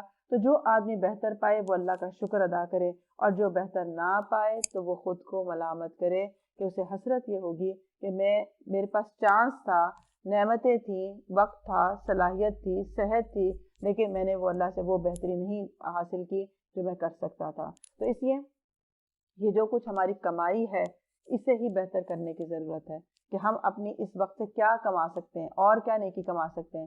اس سے ہمارے پاس جو ہاتھوں میں فون ہے اس سے کیا نیکی کما سکتے ہیں، یہ ٹیکنالوجی ہے اس سے کیا نیکی کما سکتے ہیں۔ تو یہ سب چیزیں ہماری کمائی کا ذریعہ ہیں جو آخرت میں ہمارے لیے یا تو خیر ہے یا شر کا باعث ہے۔ اے نبی صلی اللہ علیہ وسلم، ڈرا دو ان لوگوں کو اس دن سے جو قریب آ لگا ہے جب کلیجے منہ کو آ رہے ہوں گے اور لوگ چپ چاپ غم کے گھونٹ پیے کھڑے ہوں گے۔ ظالموں کا نہ کوئی مشفق دوست ہوگا، نہ کوئی شفیع جس کی کوئی بات مانی جائے۔ اللہ نگاہوں کی چوری تک سے واقف ہے اور وہ راز تک جانتا ہے جو سینوں نے چھپا رکھے ہیں۔ اللہ ٹھیک ٹھیک بے لاگ فیصلہ کرے گا۔ رہے وہ جن کو یہ مشرکین اللہ کو چھوڑ کر پکارتے ہیں، وہ کسی چیز کا بھی فیصلہ کرنے والے نہیں ہیں، بلا شبہ اللہ ہی سب کچھ سننے اور دیکھنے والا ہے۔ کیا یہ لوگ کبھی زمین میں چلے پھرے نہیں ہیں کہ انہیں ان لوگوں کا انجام نظر آتا جو ان سے پہلے گزر چکے ہیں؟ وہ ان سے زیادہ طاقتور تھے، ان سے زیادہ زبردست آثار زمین میں چھوڑ گئے ہیں، مگر اللہ نے ان کے گناہوں پر انہیں پکڑ لیا اور ان کو اللہ سے بچانے والا کوئی بھی نہیں تھا۔ یہ ان کا انجام اس لیے ہوا ہے کہ ان کے پاس ان کے رسول بینات لے کر آئے اور انہوں نے ماننے سے انکار کر دیا۔ آخرکار اللہ نے ان کو پکڑ لیا، یقیناً وہ بڑی قوت والا اور سزا دینے میں بھی بہت سخت ہے۔ ہم نے موسیٰ علیہ السلام کو فرعون اور حامان اور قارون کی طرف اپنی نشانیوں اور نمایاں سند معموریت کے ساتھ بھیجا، مگر انہوں نے کہا ساحر ہے، کذاب ہے۔ پھر جب وہ ہماری طرف سے حق ان کے سامنے لے آیا تو انہوں نے کہا کہ جو لوگ ایمان لا کر اس کے ساتھ شامل ہوئے ہیں ان سب کے لڑکوں کو قتل کرو اور لڑکیوں کو جیتا چھوڑ دو۔ مگر کافروں کی چال اکارت ہی گئی، گویا کہ اگر اتنی بڑی بڑی چالیں بھی چل لی جائیں اللہ کے مقابلے پر یا کسی نبی کے مقابلے پر، آپ تو دیکھیں تو اللہ تعالیٰ ان کو اکارت کرنے والا ہے، بلکہ وہ الٹا اپنی ہی چال کے پھیر میں آ گیا، یعنی اپنے ہی گھر میں اس نے وہ سامان کر لیا کہ جس سے اس کی حکومت کو جانا تھا۔ ایک روز فرعون نے اپنے درباریوں سے کہا، چھوڑو مجھے، میں اس موسیٰ کو قتل کیے دیتا ہوں، اور پکار دیکھے یہ اپنے رب کو۔ مجھے اندیشہ ہے کہ تمہارا دین بدل ڈالے گا یا ملک میں فساد برپا کرے گا۔ موسیٰ علیہ السلام نے کہا، میں نے تو ہر اس متکبر کے مقابلے میں جو یوم الحساب پر ایمان نہیں رکھتا اپنے اور تمہارے رب کی پناہ لے لی ہے۔ کتنا اچھا جواب ہے کہ اگر آپ مجھے مارنے کا ارادہ بھی کریں گے تو میں نے تو اللہ کی پناہ لے رکھی ہے، اب کر کے دکھائے مجھے کوئی۔ تو یہ انسان کو بے خوف کرتا ہے کہ اگر ہم حق پر ہیں تو یہ نہیں ہے کہ ظالم کوئی ہے یا کوئی باتیں بنا رہا ہے تو ہم فوراً کہ ہاں اس کا ساتھ دے دو، کم از کم اس کی باتوں سے تو بچ جائیں گے۔ جیسے ہم کہتے ہیں لوگوں کی باتوں سے بچنے کے لیے ہم کیا کیا غیر شرعی کام بھی کرنے کو تیار ہو جاتے ہیں۔ تو اب یہ وہاں پہ کیا کہہ رہا ہے کہ میں نے تو اللہ اپنے رب کی پناہ لے لی ہے تمہارے ہر متکبر شخص کے مقابلے پر جو حساب سے نہیں ڈرتا۔ اس موقع پر آل فرعون میں سے ایک مومن شخص جو اپنی حکمت چھپائے بیٹھا تھا بول اٹھا، کیا تم ایک شخص کو صرف اس بنا پر قتل کر دو گے کہ وہ کہتا ہے کہ میرا رب اللہ ہے، حالانکہ وہ تمہارے رب کی طرف سے تمہارے پاس نوشہ نشانیاں لے کر آیا ہے؟ اگر وہ جھوٹا ہے تو اس کا جھوٹ خود اسی پر پلٹ جائے گا، لیکن اگر وہ سچا ہے تو جن ہولناک نتائج کا وہ تم کو خوف دلاتا ہے ان میں سے کچھ تو تم پر ضرور ہی آ جائیں گے۔ اللہ کسی ایسے شخص کو ہدایت نہیں دیتا جو حد سے گزر جانے والا اور کذاب ہو۔ اے میری قوم کے لوگو، آج تمہیں بادشاہی حاصل ہے اور زمین میں تم غالب ہو، لیکن اگر اللہ کا عذاب ہم پر آ گیا تو پھر کون ہے جو ہماری مدد کر سکے گا؟ فرعون نے کہا، میں تو تم لوگوں کو وہی رائے دے رہا ہوں جو مجھے مناسب نظر آتی ہے، میں اسی راستے کی طرف تمہاری رہنمائی کرتا ہوں جو بالکل ٹھیک ہے۔ اب کتنی خیر خواہی کے ساتھ سمجھا رہا ہے، بتا رہا ہے کہ دیکھو آج یہ لشپش نظر آتی ہے، جیسے آج ہم سب ایک غفلت کی زندگی گزارتے ہیں اور ہم سمجھتے ہیں کہ سب ایسے ہی رہے گا، چلتا رہے گا، گناہ کرو، اچھے کرو، نہ کرو، پڑھو نماز، نہ پڑھو، سب اسی طرح رہے گا۔ تو وجہ کیا ہے کہ یہ ایک وقت مقرر ہے جس پر لوگوں کا امتحان ہے کہ دیکھیں اس میں کیا کرتے ہیں۔ یہ نہیں ہو سکتا کہ ہم نے آج نماز نہیں پڑھی تو کل پکڑ آ جائے، پھر وہ پڑھ لی تو پھر رحمت آ جائے۔ تو اس لیے آج تو ہم نے کھلا ہمیں چھوڑا گیا ہے نا کہ آپ اپنی مرضی کی زندگی گزاریں جیسے آپ چاہتے ہیں۔ تو اب اس مرضی کے اندر کچھ لوگوں کی مرضی یہ ہے کہ جو اللہ کی مرضی ہے وہی میری مرضی ہے، کچھ کا خیال ہے کہ 4 دن کی زندگی ہے تو میری اپنی مرضی ہے۔ تو آپ دیکھ لیں بار بار یہ کہا جا رہا ہے کہ وہ شخص جو تھا، دونوں کا جو ایک فیصلہ تھا، اس نے دونوں کے انجام میں کتنا بڑا فرق ڈال دیا۔ اور ہر انسان یہ سمجھتا ہے کہ آج جیسی زندگی ہمیشہ رہے گی، ہم تصور ہی نہیں کر پاتے کہ کبھی چلے جائیں گے۔ اور اسی لیے جو بات آئی تھی انبیاء علیہ السلام کے لیے کہ ان میں جو ایک صفت پائی جاتی تھی، اللہ کے نیک لوگوں میں جو صفت پائی جاتی ہے، وہ آخرت کی یاد میں جیتے تھے۔ یہ جو آخرت کی یاد میں جینے والا تصور ہوتا ہے، یہ انسان کو بڑا سیدھا رکھتا ہے۔ مثلا جب آپ کو یہ پتا ہو ہمیں تو چلے جانا ہے، آپ کہیں جائیں، کسی جگہ پر جائیں، 1 مہینے کے لیے جائیں، 2 مہینے جائیں، کسی بھی جائیں، تو آپ کو کیا لگتا رہتا ہے ہر وقت؟ ہم جب یہاں سے ہمیں کیا کرنا ہے، یہاں پہ چھوڑو، ہمیں تو چلے ہی جانا ہے۔ ہاں، آپ یہ سوچتے ہیں، ایسا کرتے ہیں، اچھا سا مہنگا سا فرنیچر خریدتے ہیں کیونکہ پیسے بہت ہیں ہمارے پاس، چلو یہاں پر بھی ایک گھر بسا لیتے ہیں۔ آپ کیا سوچتے ہیں؟ چھوڑو، گزارا کرو، ہمیں تو یہاں سے چلے ہی جانا ہے، جیسا ہے جو ہے بس ٹھیک ہے۔ تو یہ وہ بات ہے، یہ جو کہا گیا ہے نا کہ دنیا جو ہے وہ انسان دنیا میں ایسے رہے جیسے کہ ایک مسافر کی طرح رہتا ہے، کیونکہ وہ گزر جانا ہے۔ تو کیا کرنا ہے، یہاں ہم جتنا لاکھوں نہیں کروڑوں کا بھی ایک صوفہ بنا کے بیٹھ جائیں اس کے اوپر، پھر کیا ہوگا؟ ہم تو گزر جائیں گے، یہ تو چلا جائے گا یہاں سے۔ تو یہ تو اصل بات کیا ہے کہ ہم جہاں جانا ہے اس کو سجا بنا لیں، وہاں پہ اپنا فرنیچر رکھیں، وہاں پہ جا کے اپنے کپڑے رکھیں، وہاں جا کے اپنی ساری چیزوں کو کریں، کیونکہ جہاں جیسے رہنا ہے اس کی انویسٹمنٹ وہاں ویسے کریں۔ اور وہ شخص جو ایمان لایا تھا اس نے کہا کہ اے میری قوم کے لوگوں، مجھے خوف ہے کہ کہیں تم پر بھی وہ دن نہ آ جائے جو اس سے پہلے بہت سے جتھوں پر آ چکا ہے، جیسا دن قوم نوح اور عاد اور سمود اور ان کے بعد والی قوموں پر آیا تھا۔ اور یہ حقیقت ہے کہ اللہ اپنے بندوں پر ظلم کا کوئی ارادہ نہیں رکھتا ہے۔ اے قوم، مجھے ڈر ہے کہ کہیں تم پر فریاد اور فغاں کا دن نہ آ جائے جب تم ایک دوسرے کو پکارو گے اور بھاگے بھاگے پھرو گے، مگر اس وقت اللہ سے بچانے والا کوئی نہیں ہوگا۔ سچ تو یہ ہے کہ جسے اللہ بھٹکا دے پھر اسے کوئی راستہ دکھانے والا نہیں ہوتا ہے۔ اس سے پہلے یوسف علیہ السلام تمہارے پاس روشن نشانیاں لے کر آئے تھے، مگر تم ان کی لائی ہوئی تعلیم کی طرف سے شک میں ہی پڑے رہے۔ پھر جب ان کا انتقال ہو گیا تو تم نے کہا کہ اب ان کے بعد اللہ کوئی دوسرا رسول ہرگز نہیں بھیجے گا۔ اسی طرح اللہ ان سب لوگوں کو گمراہی میں ڈال دیتا ہے جو حد سے گزرنے والے اور شک کرنے والے ہوتے ہیں اور اللہ کی آیات میں جھگڑا کرتے ہیں بغیر اس کے کہ ان کے پاس کوئی سند یا دلیل آئی ہو۔ یہ رویہ اللہ اور ایمان لانے والوں کے نزدیک سخت مقبوض ہے۔ اسی طرح اللہ ہر متکبر اور جبار کے دل پر ٹھپا لگا دیتا ہے، کیونکہ دل جو ہے وہ جب آنکھوں سے دیکھ کر بھی دل کا دروازہ نہیں کھلتا، جب حق پہچان بھی لیتے ہیں پھر بھی اس میں جھگڑے کرتے رہتے ہیں، حجتیں کرتے رہتے ہیں یا شک کرتے رہتے ہیں، پتہ نہیں یہ صحیح بھی ہے کہ نہیں، اب پتہ نہیں کس نے دیکھی آخرت، پتہ نہیں کیا ہوگا، جو ہوگا دیکھا جائے گا۔ تو یہ جو رویے ہوتے ہیں، یہ جو ایک شیکی سی پوزیشن ہوتی ہے کہ ہمیں کچھ پتہ نہیں ہے کہ ہونا کیا ہے اصل میں، تو اس کا انجام بھی پھر کیا ہوگا؟ وہ تو پھر اس وقت یقینی ہو جائے گا نا انجام۔ اسی لیے شک کا علاج یہ ہے، جھگڑے کا علاج یہ ہے آیات کے اندر کہ انسان یقینی علم حاصل کرے اور جو بات بتائی جائے اس کے اوپر ایمان لے آئے، اور ایمان کیسا لے گیا ہے؟ ایسا لے کر آئے کہ جس کے اندر ایک عاجزی ہو اور اللہ سبحانہ تعالیٰ کی بات جو ہے وہ بلند کرنا مقصود ہو۔ کیونکہ جب تک اپنے آپ کو جھکا کے اللہ کو اکبر نہیں کرتے نا تب تک نہیں مسئلہ حل ہوتا۔ یعنی ایسی بات ہے نا، آپ جب تک کسی کی پوزیشن کو مانیں گے نہیں تو کیا آپ اس کے آرڈر کو اوبے کر سکتے ہیں؟ آپ کہتے ہیں میں تو خود اتنی بڑی چیز ہوں، مجھے کیا ضرورت پڑی میں کسی کا آرڈر مانوں۔ یہ اس وقت ہوتا ہے جب آپ مان لیتے ہیں کہ کوئی شخص آپ سے بڑا ہے، کہ کوئی شخص آپ کی پوزیشن اس کی بڑی ہے، کوئی باس ہے، کوئی افسر ہے، کوئی بااختیار ہے، کوئی آپ کے اوپر بنایا گیا ایک سسٹم ہے، تب جا کے یہ سسٹم چل پاتے ہیں۔ تو اسی طرح سے کائنات کے سسٹم میں جب تک کہ آپ اللہ کو اکبر نہیں مانیں گے اس وقت تک آپ کی عقل کام نہیں کر سکتی اس کے لیے کہ میں یہ حکم کیوں مانوں۔ فرعون نے کہا کہ اے حامان میرے لیے ایک بلند عمارت بنا تاکہ میں راستوں تک پہنچ سکوں، آسمانوں کے راستوں تک، اور موسیٰ کے علاقے کو جھانک کر تو دیکھوں۔ مجھے تو یہ موسیٰ جھوٹا ہی معلوم ہوتا ہے۔ اب کیا کر رہا ہے؟ طنز کر رہا ہے، مذاق اڑا رہا ہے۔ اس طرح فرعون کے لیے اس کی بدعملی خوشنما بنا دی گئی اور وہ راہ راست سے روک دیا گیا۔ فرعون کی ساری چال بازیاں اس کی اپنی تباہی کے راستے میں ہی صرف ہونے لگیں۔ وہ گویا انسان جتنا زیادہ اس کے اندر حجتیں نکالتا ہے یا شیطان کے کہے میں آ کر جھگڑے کرتا ہے، بحثیں کرتا ہے، انا کا شکار ہوتا ہے، تو کیا ہوتا ہے؟ وہ اتنا زیادہ سرکشی کی طرف جا رہا ہوتا ہے۔ وہ شخص جو ایمان لایا تھا بولا، اے میری قوم کے لوگوں میری بات مانو، میں تمہیں صحیح راستہ بتاتا ہوں۔ اے قوم، یہ دنیا کی زندگی تو چند روزہ زندگی ہے، ہمیشہ کے قیام کی جگہ تو آخرت ہے۔ جو برائی کرے گا اس کو اتنا بدلہ ملے گا جتنی اس نے برائی کی ہوگی، اور جو نیک عمل کرے گا خواہ وہ مرد ہو یا عورت ہو، بشرطے کہ ہو وہ مومن، تو ایسے سب لوگ جنت میں داخل ہوں گے جہاں ان کو بے حساب رزق دیا جائے گا۔ اے قوم، آخر یہ کیا ماجرا ہے کہ میں تم لوگوں کو نجات کی طرف بلاتا ہوں اور تم لوگ مجھے آگ کی طرف دعوت دیتے ہو؟ تو مجھے اس بات کی دعوت دیتے ہو کہ میں اللہ سے کفر کروں اور اس کے ساتھ ان ہستیوں کو شریک ٹھہراؤں جنہیں میں نہیں جانتا ہوں، حالانکہ میں تمہیں زبردست مغفرت کرنے والے الہ کی طرف بلا رہا ہوں۔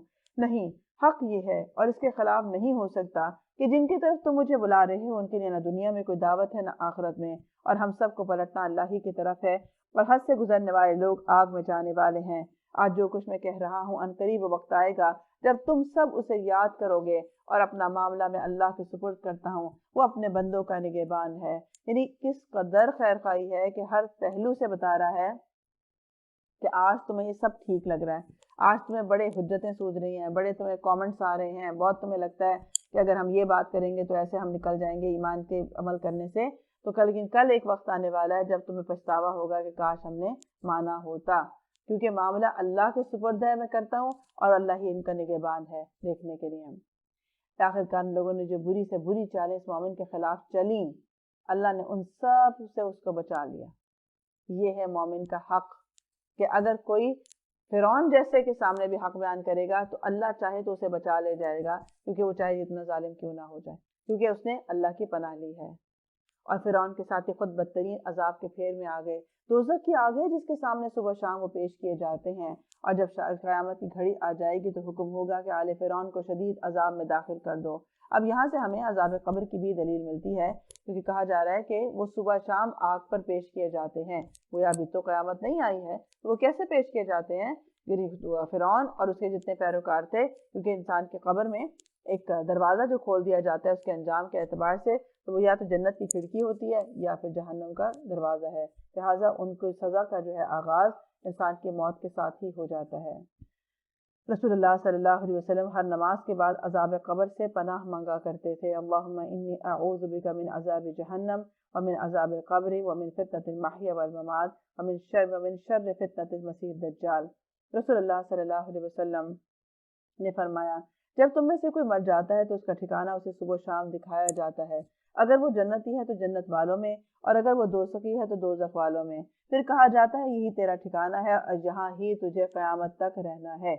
یعنی کہ انسان کے کہتے ہیں نا، آپ کہتے ہیں ٹینشن شروع ہو جاتی ہے نا پہلے سے، ہائے مجھے وہاں رہنا ہے اور ابھی بھی جو میں سہ رہا ہوں اگر اس سے بھی زیادہ سہنا تو پھر کیا ہوگا، تو گویا وہ عذاب پر عذاب اور پھر حسرتیں، انسان کو پچھلا اپنا وقت یاد آتا ہے، میں کر سکتا تھا، یہ ہو سکتا تھا، اب واپس نہیں جا سکتے۔ یعنی حسرت خود ایک بہت بڑے عذاب کی شکل ہے، جس میں آپ کہتے ہیں نا اعصاب انسان کے جو ہیں وہ شل ہو جاتے ہیں یہ سوچ کے کہ میں نے اتنا بے وقوفی کا فیصلہ کیا اپنے ساتھ، اور میں ساری زندگی اپنے آپ کو کیا سمجھتا رہا اور نکلا کیا۔ رسول اللہ صلی اللہ علیہ وسلم کا گزر بنو نجار کے ایک باغ سے ہوا، وہاں آواز سنی، صحابہ نے پوچھا یہ کیا ہے؟ آپ نے فرمایا کہ اگر یہ خوف نہ ہوتا کہ تم لوگ مردے دفن کرنا چھوڑ دو گے تو میں اللہ سے دعا کرتا کہ تمہیں بھی وہ عذاب قبر سنوا دے جو اس نے مجھے سنوایا ہے، کیونکہ جو عذاب ہو رہا ہوتا ہے اس کو انسان کے علاوہ جو باقی مخلوقات ہیں وہ سن رہی ہوتی ہیں، لیکن انسان کے کانوں سے اسے محفوظ رکھا گیا۔ اللہ سب کی قبروں کو عذاب قبر سے محفوظ فرمائے۔ پھر ذرا خیال کرو اس وقت کا جب یہ لوگ دوزخ میں ایک دوسرے سے جھگڑ رہے ہوں گے، دنیا میں جو لوگ کمزور تھے وہ بڑے بننے والوں سے کہیں گے کہ ہم تمہارے تابع تھے، اب کیا یہاں تم نار جہنم کی تکلیف کے کچھ حصے سے ہم کو بچا لو گے؟ اور بڑے بننے والے جواب دیں گے کہ ہم سب یہاں ایک ہی بحال میں ہیں اور اللہ بندوں کے درمیان فیصلہ کر چکا ہے۔ پھر یہ دوزخ میں پڑے ہوئے لوگ جہنم کے اہلکاروں سے کہیں گے کہ اپنے رب سے دعا کرو کہ ہمارے عذاب میں بس ایک دن کی کمی کر دیں وہ پوچھیں گے کیا تمہارے پاس تمہارے رسول روشن نشانیاں لے کر نہیں آئے تھے؟ وہ کہیں گے ہاں۔ جہنم کے اہلکار بولیں گے پھر تو تم ہی دعا کرو اور کافروں کی دعا اکارت ہی جانے والی ہے۔ یعنی ان کو حیرانی یہ ہوگی کہ آپ کو کسی نے نہیں بتایا تھا کہ یہ جہنم ہے اور یہ اعمال نہ کرو اور یہاں سے اتنا نقصان ہو جائے گا، اور آپ کو نہیں کسی نے بتایا تھا کہ یہ بچ کے چلنا یہاں سے؟ وہ کہیں گے ہاں آیا تھا، لیکن ہم نے کیا کیا؟ ہم نے ان کی بات نہیں سنی، ہم نے ان کو جھٹلا دیا، ہم نے ان کی کیجول لیا، ہم نے پرواہی کوئی نہیں کی اس بات کی۔ تو وہ کہیں گے پھر اب آپ خود ہی دعا کریں کیونکہ آپ کی سفارش کی نہیں جا سکتی۔ جہنمی دوزخ کے فرشتوں کو پکاریں گے اور وہ 40 سال تک ان کو جواب نہیں دے گا۔ اس کے بعد جب جہنمی کہیں گے کہ اپنے رب سے کہو کہ عذاب کم کر دے، تو وہ کہیں گے اب تم یہیں ہی پڑے رہو گے، اب ان کی کوئی سفارش نہیں کی جائے گی۔ رسول اللہ صلی اللہ علیہ وسلم نے فرمایا بے شک اللہ اس امت کی مدد کرتا ہے کمزور لوگوں کی وجہ سے، ان کی دعاؤں، ان کی عبادت اور ان کے اخلاص کی وجہ سے۔ تو لہٰذا یہ جو دنیا کی زندگی ہے یہ ایک امتحان ہے، اور اس امتحان کے اندر سے اخلاص کے ساتھ نکل جانا، اللہ تعالیٰ کے وعدوں میں یقین کرنا، یہی سمجھداری ہے جسے الفوز العظیم کہا گیا ہے۔ کہ اصل کامیابی دنیا کی یہ ہے کہ کوئی جہنم سے بچ کے جنت میں چلا جائے۔ اس کی رنگینیاں، اس کے سارے شوق، اس دنیا کی رشوت، اس دنیا کی جتنی رونقیں، اس کے اندر سے سمجھداری سے نکل جانا بھی بڑی بات ہے۔ یقین جانو کہ ہم اپنے رسول اور ایمان لانے والوں کی مدد اس دنیا کی زندگی میں لازماً کرتے ہیں۔ ہائی لائٹ کر لیں، یہ ہو نہیں سکتا کہ آپ کہیں کہ یا اللہ میری پردے کی حفاظت فرما، یا اللہ مجھے کسی بھی طرح کی رشوت سے بچا لے۔ کوئی آپ کا کام پھنسا ہوا ہے، آپ کہیں یا اللہ میں رشوت نہیں دینا چاہتی، مجھے رشوت سے بچا لے اور میرا کام بھی کروا دے۔ ہو نہیں سکتا کہ آپ کی مدد نہ کی جائے جب آپ کا ارادہ ہوگا۔ تو یقین جانو کہ ہم اپنے رسول اور ایمان لانے والوں کی مدد اس دنیا کی زندگی میں بھی لازماً کرتے ہیں، اور اس روز بھی کریں گے جب گواہ کھڑے ہو جائیں گے، جب ظالموں کو ان کی معذرت کچھ فائدہ نہیں دے گی اور ان پر لعنت پڑے گی اور بدترین ٹھکانہ ان کے حصے میں آئے گا۔ آخر دیکھ لو کہ موسیٰ علیہ السلام کی ہم نے رہنمائی کی، اب بنی اسرائیل کو اس کتاب کا وارث بنا دیا جو عقل اور دانش رکھنے والوں کے لیے ہدایت اور نصیحت دی۔ پس اے نبی صلی اللہ علیہ وسلم صبر کرو، اللہ کا وعدہ برحق ہے، اور اپنے قصور کی معافی چاہو اور صبح و شام اپنے رب کی حمد کے ساتھ اس کی تسبیح کرتے رہو۔ حقیقت یہ ہے کہ جو لوگ کسی سند اور حجت کے بغیر جو ان کے پاس آئی ہو اللہ کی آیات میں جھگڑے کر رہے ہیں، ان کے دلوں میں کبر بھرا ہوا ہے۔ ہائی لائٹ کر لیں۔ کرنے کا کام کیا ہے؟ اپنے رب کی حمد اور تسبیح کی جائے، اپنے قصوروں کی معافی مانگی جائے، صبر کیا جائے، اور یہ سوچا جائے کہ اللہ کا وعدہ برحق ہے۔ اگر تھوڑی سی دیر آتی ہے کسی چیز میں یا کوئی تکلیف آتی ہے کسی معاملے میں تو وہ ایک امتحان ضرور ہے، لیکن وہ اللہ کے اذن سے دور ہو جانے والی ہے۔ اب اسی طرح فرمایا گیا کہ جو جھگڑا کر رہے ہیں اللہ کی آیات میں، یا انکار کرتے ہیں یا نہیں آتے ہیں، اس کی ریزن کیا ہے؟ ان کے دلوں میں کبر بھرا ہوا ہے۔ اب کوئی کہتا ہے اپنے منہ سے کہ ہاں میں متکبر ہوں نا، میں اس لیے نہیں دین پہ عمل کرتا، میں دیندار اس لیے نہیں ہوں کیونکہ میرے اندر تکبر ہے۔ یہ قرآن آئیڈینٹیفائی کر رہا ہے کہ جس کو نہیں بھی پتا وہ جان لے یہ بات کہ اس کے اپنے کبر کی وجہ ہی اس کی آڑ بنی ہوئی ہے ساری۔ یہ جو ہم کہتے ہیں نا لوگ کیا کہیں، لوگ نہیں ہیں آڑ ہماری اصل میں، ہم یہ ان کی خاطر نہیں کر رہے سارا کچھ، کیونکہ ہم جو دل چاہتے ہیں وہ کرتے ہیں چاہے لوگ جو مرضی کہہ رہے ہوں، مگر وہ اس بڑائی کو پیٹ پہنچنے والے ہیں ہی نہیں جس کا وہ گھمنڈ رکھتے تھے۔ بس اللہ کی پناہ مانگ لو، وہ سب کچھ دیکھتا ہے اور سنتا ہے۔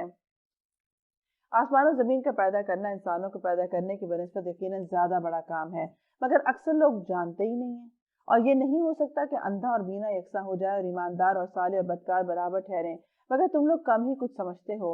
یقیناً قیامت کی گھڑی آنے والی ہے اور اس کے آنے میں کوئی شک نہیں ہے، مگر اکثر لوگ نہیں مانتے ہیں، یعنی کیونکہ وہ دل نہیں مانتا۔ جیسے آپ کہتے ہیں نا، مانتے تو ہیں منہ پہ، تو ہم کہتے ہیں کہ ہاں ہمیں چلے جانا ہے اور قیامت آنا ہے، لیکن جو میجورٹی ہے اس کا دل گواہی نہیں دیتا کہ واقعی ایسا ہو جائے گا اور میرے ساتھ ایسا ہوگا۔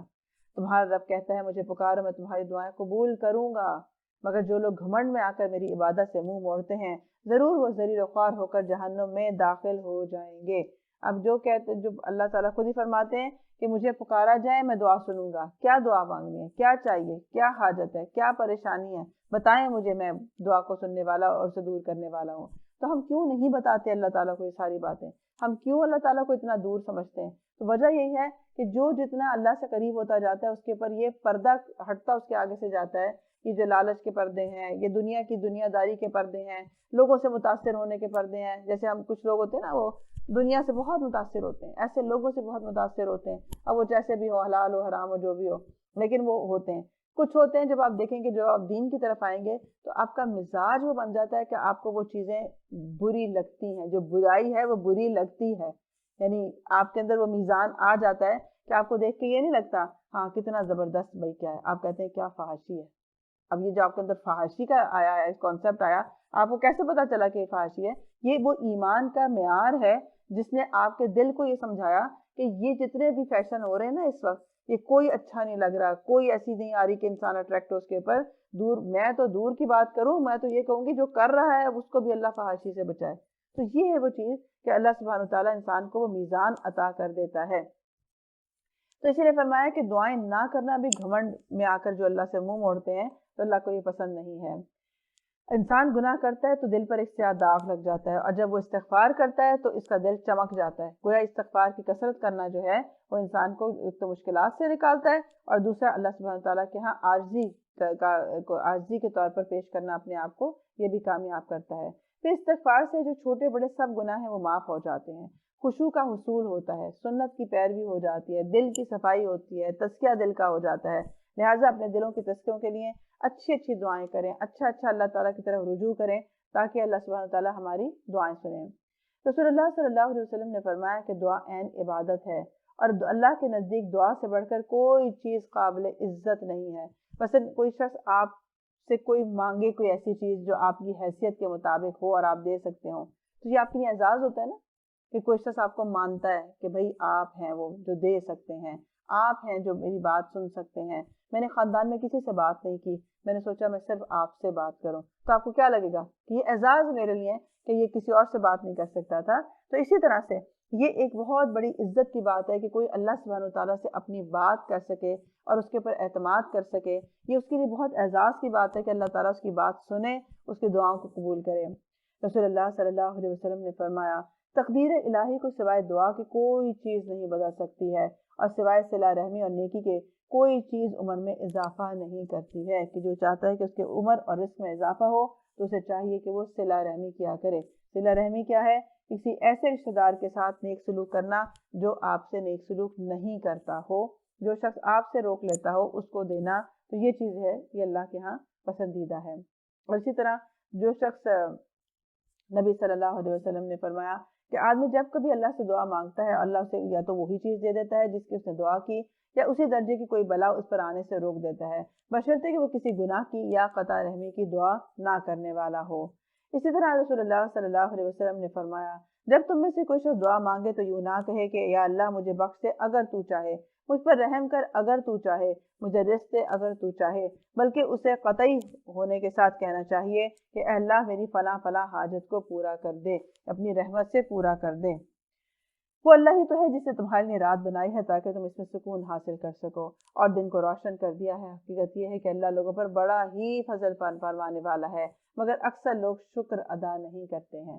ایسے صبح اٹھ کے کیا کہنا؟ الحمدللہ الذی احیانا بعد ما اماتنا والیہ النشور والی بات، اور اسی طرح جگہ جگہ آپ کے جو الفاظ ہیں الحمدللہ جو آتے ہیں وہ کرنا چاہیے، کیونکہ اللہ تعالیٰ نے رات کو سکون اور دن کو روشن کیا ہے، اس لیے رات کو سونا چاہیے، اور اگر عادت خراب ہو چکی ہو تو اپنے سائیکل کو بہتر کرنے کی کوشش کرنی چاہیے کہ ہماری رات سونے میں اور دن کاموں میں خرچ ہو۔ وہی اللہ جس نے تمہارے لیے یہ کچھ کیا ہے تمہارا رب ہے، یہ ہے تمہارا رب۔ تو اللہ تعالیٰ یہ کیوں بتاتے ہیں کہ انسان کو یہ محسوس ہو، قربت کے ساتھ محسوس ہو کہ ذالکم اللہ ربکم، یہ ہے جو تمہارا رب ہے جو اتنے قدرت کا مالک ہے، ہر چیز کا خالق ہے، اس کے سوا کوئی معبود نہیں ہے، تم کدھر بہکائے جا رہے ہو۔ اسی طرح وہ سب لوگ بہکائے جا رہے ہیں جو اللہ کی آیات کا انکار کرتے تھے۔ وہ اللہ ہی تو ہے جس نے تمہارے لیے زمین کو جائے قرار بنا دیا اور اوپر آسمان کو گنبد بنا دیا ہے، جس نے تمہاری صورت بنائی اور بڑی ہی عمدہ بنائی ہے، جس نے تمہیں پاکیزہ چیزوں کا رزق عطا کیا۔ وہی اللہ جس کے یہ کام ہے، ذالکم اللہ ربکم، تمہارا رب ہے، بے حساب برکتوں والا ہے، وہ کائنات کا رب ہے، وہی زندہ ہے، اس کے سوا کوئی معبود نہیں ہے، اسی کو تم پکارو، اپنے دین کو اس کے لیے خالص کر کے۔ ساری تعریف اللہ رب العالمین کے لیے ہے۔ ہمارا خاندان کا کوئی دور کا رشتہ دار بھی کسی بڑی پوزیشن پہ آ جائے، کسی بڑے عہدے پر فائز ہو جائے، تو ہم ضرور باتوں باتوں میں ذکر کرتے ہیں کہ وہ جو افسر لگے ہوئے ہیں نا وہ میرے ماموں ہوتے ہیں، وہ فلاں جو لگا ہوا ہے نا وہ میرے خاندان سے ہوتے ہیں۔ تو اب وہ کیا ہے، اللہ تعالیٰ جو بار بار ہمیں کہہ رہے ہیں ذالکم اللہ ربکم، کبھی اس کو بھی محسوس کیا ہے کہ یہ جو اتنی بڑی کائنات چل رہی ہے نا، یہ میرے رب کی ہے، وہ میرے ہیں، میرا رب ہے، اور وہ میرے لیے میرا اللہ ہے جو یہ سب کائنات کا مالک ہے. کبھی اس پہ پراؤڈ فیل ہوا ہے؟ کبھی یہ لنک فیل ہوا ہے کہ وہ میرا ہے؟ ہمیں یہ، کیونکہ یہ چیز فیل نہیں ہوتی، اور اللہ تعالیٰ ہمیں وہ فیل کروانا چاہتے ہیں کہ آپ کو اندازہ ہے کہ آپ کس کے ساتھ ہیں اور کس کو مانتے ہیں، کہ اس کی قدرت کہاں تک جاتی ہے، اور وہ آپ کا اپنا ہے، وہ کہیں اور نہیں ہے. تو اس کو جو ہم کہتے ہیں نا وسیلہ تلاش کر لو، تو اللہ تعالیٰ کیونکہ براہ راست تو بہت اللہ کی اعلیٰ شان ہے، اس لیے اس کے ساتھ براہ راست بات نہیں ہو سکتی، جبکہ اللہ تعالیٰ بار بار دعوت دیتے ہیں کہ تمہارا اپنا رب ہے اور اس کی طرف آؤ. لیکن کیسے؟ اپنے دین کو خالص کر کے، اخلاص نیت کے ساتھ آؤ، بیچ میں ڈنڈی نہ ماری بھی ہو. کیونکہ ہم بعض دفعہ دعا مانگ رہے ہوتے ہیں لیکن ایسے مانگتے ہیں، دل میں ہوتا ہے ہونا کوئی نہیں ہے، ویسے چلو مانگ ہی لیتے ہیں، پچھلے اگر 1 سال سے مانگ رہے ہیں تو یہ بھی صحیح، ویسے ہونا کوئی نہیں ہے. تو یہ انداز نہ ہو، یعنی جب بات کریں اللہ تعالیٰ سے تو قطعیت کے ساتھ بات کریں، یقینی بات کریں کہ آپ کی قدرت ہے، آپ تو دے سکتے ہیں، آپ کے تو خزانے بھرے ہوئے ہیں، آپ اگر دیں مجھے تو آپ کی کوئی کمی نہیں آئے گی. تو اللہ سبحانہ تعالیٰ سے وہ بات کرنا جیسے اللہ تعالیٰ ہم سے بات کر رہے ہیں. کیسے بات کر رہے ہیں؟ دیکھو وہ تمہارا رب ہے، وہ تمہیں بے حساب برکت دیتا ہے، وہ دیکھو تمہیں کون ہے جو کشتی سے، آپ کیسے بات کر رہے ہیں؟ عام بات کر رہے ہیں جیسے ہم عام ایک دوسرے سے بات کرتے ہیں. تو اسی طرح اللہ تعالیٰ سے اپنے مسئلے بیان کرنا، اپنی بات کرنا، اللہ تعالیٰ سے اپنے عیب بیان کرنا، اپنی کمزوریوں کو اس کے آگے رکھنا، اور یہ اپنے خوف اس کے آگے رکھنا کہ مجھے یہ خوف رہتا ہے اکثر جو ہے، جیسے ہوتا ہے نا کچھ ہوتا ہے مستقبل کا بہت خوف رہتا ہے. اچھا اب دھیان جاتا ہے ہمارے تو بیٹے ہیں، ہمیں تو بیٹے سنبھال لیں گے، ہمارا تو کچھ نہیں ہوگا، ہمارا تو کاروبار اتنا ہے کہ ہماری تو 7 نسلیں بیٹھ کے کھائیں گی. اب یہ کیا ہوتا ہے؟ دل اندر سے کچھ شرک کی طرف جا رہا ہوتا ہے.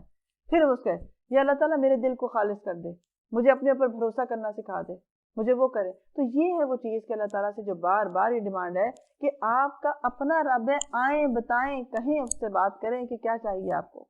اور ہم سب کا خوف نہیں ہے کہ ہمارے جتنے گناہ ہیں ہم جہنم میں جا سکتے ہیں. قرآن کے حساب سے دیکھا جائے تو ہماری بچت مشکل نظر آتی ہے جیسے ہم زندگی گزار رہے ہیں اس کے مقابلے میں. بتائیں اللہ کو کہ اللہ تعالیٰ میں زندگی ایسے نہیں گزارنا چاہتی جس کا انجام جو ہے وہ ایسا سب کچھ ہو، مجھے بچا لے اور مجھے نیکی کی زندگی پہ چلا دے، مجھے میرے نفس کے حوالے نہ کرنا، میری مرضی نہ دیکھنا کہ میری مرضی کس میں ہے، مجھے اسی پر راضی کر دے جس میں تیری مرضی ہے. اے نبی صلی اللہ علیہ وسلم ان لوگوں سے کہہ دو کہ مجھے تو ان ہستیوں کی عبادت سے منع کر دیا گیا ہے جنہیں تم اللہ کو چھوڑ کر پکارتے ہو. میں یہ کام کیسے کر سکتا ہوں جبکہ میرے پاس میرے رب کی طرف سے بینات آ چکی ہیں؟ مجھے حکم دیا گیا ہے کہ میں رب العالمین کے آگے سر تسلیم خم کر دوں. وہی تو ہے جس نے تم کو مٹی سے پیدا کیا، پھر نطفے سے، پھر خون کے لوتھڑے سے، پھر وہ تمہیں بچے کی شکل میں نکالتا ہے، پھر تمہیں بڑھاتا ہے تاکہ تم اپنی پوری طاقت کو پہنچ جاؤ، پھر اور بڑھاتا ہے تاکہ تم بڑھاپے کو پہنچ جاؤ، اور تم میں سے کوئی پہلے ہی واپس بلا لیا جاتا ہے. یہ سب کچھ اس لیے کیا جاتا ہے تاکہ تم اپنے مقرر وقت تک پہنچ جاؤ، اور اس لیے کہ تم حقیقت کو سمجھ سکو. وہی ہے زندگی دینے والا اور وہی موت دینے والا ہے. وہ جس بات کا بھی فیصلہ کرتا ہے بس ایک حکم دیتا ہے کہ وہ ہو جائے، اور ہو جاتی ہے. اس لیے دنیا میں آنے کی ترتیب ہے کہ کون پہلے زندگی میں آیا تھا اور کون بعد میں آیا، جانے کی کوئی ترتیب نہیں ہے. ابھی کل ہی کوئی بتا رہا تھا کہ ان کا کزن جو ہے وہ 24 ایئرس کا تھا، اور وہ صرف سویا دوپہر کو، جیسے ہم آج سب سوتے ہیں، ہم آج کل، وہ سویا اور افطار کے وقت جب اس کو اٹھانے لگے تو وہ پتہ چلا کہ اس کو 3-4 گھنٹے ہو چکے ہیں اور وہ وفات پا چکا ہے. تو اب آپ مجھے بتائیں کہ 24 سال کو کہ جو ایک لڑکا ہے اور اس کو کوئی بیماری نہیں ہے، اسے کوئی پرابلم نہیں ہے، وہ ایک صحت مند انسان ہے، تو جس پر اس کا حکم آ جاتا ہے اس کے لیے موت آ جاتی ہے. اس لیے یہ سوچنا کہ ہم ابھی تو آرام سے عیش کی زندگی گزار لیں نا، پھر جب مرنے لگیں گے نا توبہ کر لیں گے، کوئی آئندہ کی زندگی میں ہو جائیں گے، اچھے بن جائیں گے. تو یہ روزانہ اور ہر لمحے میں کرنے کا کام ہے کہ جس لمحے میں موت آ رہی ہو تو مجھے یہ پتا ہو کہ میں جانے کے لیے تیار تھا، اور اسی طرح میں اس حالت میں جانے کو تیار تھا کہ میں اللہ کے آگے سرخرو ہو سکوں.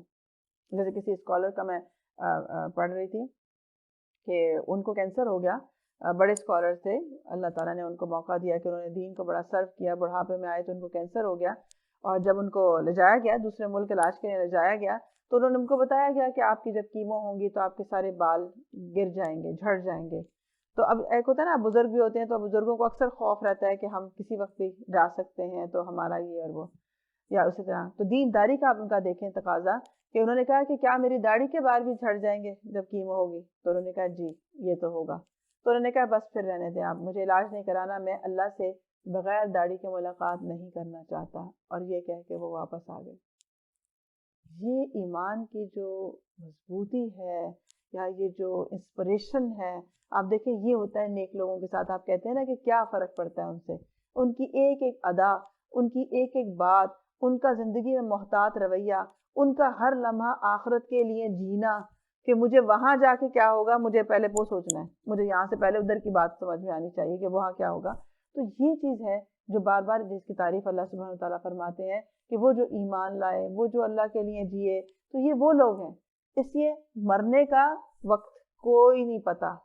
یہ ہمیں پتا ہے کہ ہم ایکسپائری ڈیٹ کے ساتھ ہیں اور ہر وقت ہماری ایکسپائری ڈیٹ قریب آ رہی ہے، مستقل قریب آ رہی ہے، کسی وقت بھی ختم ہو جائے گی.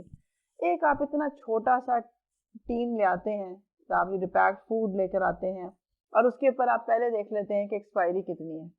کچھ ہوتا ہے نا، کچھ کی شارٹ ہوتی ہے، کچھ کی لانگ ہوتی ہے ایکسپائری جو ہوتی ہے.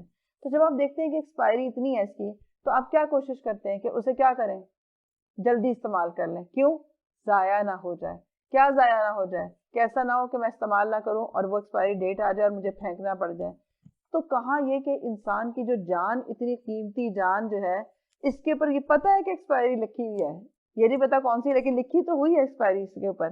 اور پھر اس کو اس طرح ضائع کرنا کہ اس کا کوئی استعمال نہ ہونا اور وہ ایکسپائری کے قریب آ جانا، اور پھر اس کو ہمیں کوشش کرنا کہ اچھا ہم کسی طرح کہ پھینکیں اب کیسے اور رکھے کیسے. کیونکہ جب بڑھاپا آ جاتا ہے تو ایسی ایج رہ جاتی ہے نا، نہ کرنے کے نہ کرانے کے کسی کو کچھ بھی نہیں ہوتا. کیا ایج ہوتی ہے وہ والی؟ اگر ہو بھی فرض کریں کسی کی بہت لمبی عمر بھی ہو جائے، کتنے لکی کوئی اللہ ماشاء اللہ لوگ ہوتے ہیں جو بہت بڑھاپے کے بعد بھی اللہ تعالیٰ نے ان کو صحت بھی دی ہو اور عقل سمجھ بھی دی ہو اور ان کو نمازیں اور اس کی توفیق بھی دے رکھی ہو.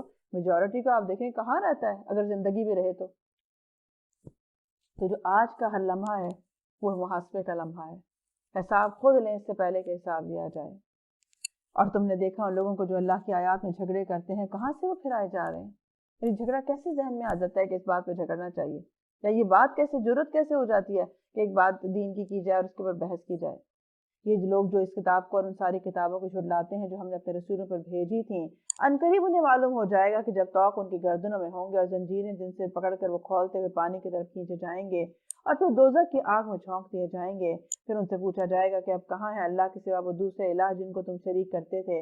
وہ جواب دیں گے کہ کھو گئے وہ ہم سے، بلکہ ہم اس سے پہلے کسی چیز کو نہیں پکارتے تھے. اس طرح اللہ کافروں کا گمراہ ہونا متحقق کر دے گا. ان سے کہا جائے گا یہ تمہارا انجام اس لیے ہوا ہے کہ تم زمین میں غیر حق پر مگن تھے اور پھر اس پر اترایا بھی کرتے تھے. اب جاؤ جہنم کے دروازوں میں داخل ہو جاؤ، ہمیشہ تم کو وہیں پر رہنا ہے. بہت ہی برا ٹھکانہ ہے متکبرین کا. کس کا ہے؟ ہائی لائٹ کر لیں کہ تکبر جو ہے اس کا خود جو جرم ہے وہ آگے بہت سارے رویوں کا باعث بن جاتا ہے. یعنی ایک اپنے اندر نا میں ہونا، میں اور یہ کروں، میں اور میں پردہ کر لوں، میں ٹائپ نہیں ہوں، میں اس طرح مطلب اپنے آپ کو ایک مبرہ سمجھنا اس بات سے کہ جو دین کے احکامات ہیں. رسول اللہ صلی اللہ علیہ وسلم نے فرمایا بعض لوگوں کو جہنم کی آگ ٹخنوں تک پکڑے گی، بعض کو گھٹنوں تک اور بعض کو کمر تک اور بعض کو ہنسلی کی ہڈی جو نہیں گردن کی ہڈی، بعض کو آگ میں یہاں تک جکڑا ہوا ہوگا کہ وہ پکڑے گئے ہوں گے. اللہ سب کو محفوظ رکھے. رسول اللہ صلی اللہ علیہ وسلم نے فرمایا جہنم کی آگ اس دنیا کی آگ سے 69 گنا زیادہ گرم ہے اور ہر حصے میں اتنی ہی گرمی ہے. جیسے آپ کہتے ہیں نا آگ میں تو آپ اوپر ہاتھ رکھیں تو کام ہوتی ہے، نیچے جائیں تو ویسے ہوتی ہے، درمیان میں کسی اور. اس میں کیا ہے کہ یہاں کی آگ سے جس پر آپ کو کچھ منٹ اگر اس پہ لگ جائے آگ تو آپ دیکھیں کہ انسان نہیں بچتا. اس کا حال کیا ہوتا ہے کہ اس کی ساری گل جاتی ہے اور اندر کی چربی نکل آتی ہے اور وہ اس کی جان چلی جاتی ہے. تو کہاں یہ کہ وہ آگ جو اس سے کئی گنا زیادہ سخت آگ ہے، تو اس کے بعد کیا ہوگا. اسی لیے بار بار بچایا جا رہا ہے اس بات سے. بس اے نبی صلی اللہ علیہ وسلم صبر کرو، اللہ کا وعدہ برحق ہے. کیونکہ انسان اس کا کسی کو بعض دفعہ بتا کے تنگ آ جاتا ہے، بچا کے تنگ آ جاتا ہے، کہہ کے ہو جاتا ہے، دل تنگ ہوتا ہے کہ پھر بھی یہ وہی حرکت کر رہا ہے. اور خاص طور پہ آپ دیکھیں کہ نبی صلی اللہ علیہ وسلم کی جو پوزیشن ہے اس میں آپ نے مشاہدہ کیا ہوا ہے نا جنت اور دوزخ کا. پھر اسی طرح آپ براہ راست اللہ کے ساتھ وابستہ ہے تو آپ کے اوپر وحی آ رہی ہے اور آپ کو جو شدت پتہ ہے اس باتوں کی وہ ہم جیسوں تک تو بہت آتے تھے، کم ہو گئی نا ہمارے اندر تو یہ والی بات، جتنا ہمیں یہ آیات اس طرح نہیں لگتی. لیکن آپ پھر بھی دیکھیں کہ اس میں آپ صلی اللہ علیہ وسلم کا کسی شخص کو دیکھ کے یہ اندازہ لگانا کہ یہ جہنم کی طرف جا رہا ہے، اور جبکہ میں آنکھ سے دیکھ کے آئی ہوں اس کا حشر کیا ہونا ہے اس کا پھر وہ. تو آپ سوچیں ان کی کیا ان کی پریشانی اور کیا ان کا غم جو تھا وہ کتنا جینون تھا. مثلا آپ کو پتا ہو نا کہ یہ آدمی ابھی گڑھے میں جا رہا ہے، اندھا آدمی ہے، اور وہ آگے آگے بڑھ رہا ہو، تو آپ کی کیفیت کیا بنے گی؟ ابھی آپ کے اندر گھٹن آ جائے گی نا، یا آپ کہیں گے بچاؤ، کسی طرح دوڑ کے بچاؤ، اس کو پکڑو، کوئی کسی طرح کرو. اور اگر وہ گر گیا تو آپ کا غم کیا ہوگا؟ ہائے دیکھو چلا گیا وہ چلا گیا، حالانکہ وہ گیا، آپ نہیں گئے. تو آپ صلی اللہ علیہ وسلم کا جو غم تھا وہ اتنا شدید اس لیے تھا کہ آپ براہ راست اس بات کو سمجھتے تھے کہ یہ ہو کیا رہا ہے اس کے ساتھ. اسی طرح آپ اگر دین پڑھ لیں، خود آپ پڑھ لیں، تو آپ دیکھیں آپ کے اندر کیا یہ طلب آ جاتی ہے نا بہت زیادہ کہ باقی لوگوں کو بھی پتہ چل جائے، کسی طرح باقی لوگ بھی بچ جائیں اس چیز سے. کیوں آ جاتی ہے؟ کیونکہ آپ کے اندر جو ایک بلیو آ جاتا ہے اس بات کا کہ میں نے خود قرآن میں پڑھا ہے کہ جو شخص ایسا کرتا ہے وہ جہنم میں جائے گا. تو وہ آپ کے اندر ایک اتنی ٹینشن کریٹ کر دیتا ہے کسی دوسرے کی خیر خواہی کی وجہ سے کہ آپ کہتے ہیں کہ یہ اپنا نقصان کر رہا ہے.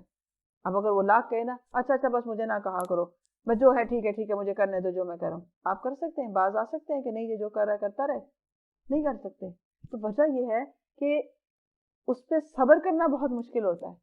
اس لیے نبی صلی اللہ علیہ وسلم کو کہا جا رہا ہے کہ اے نبی آپ صبر کریں.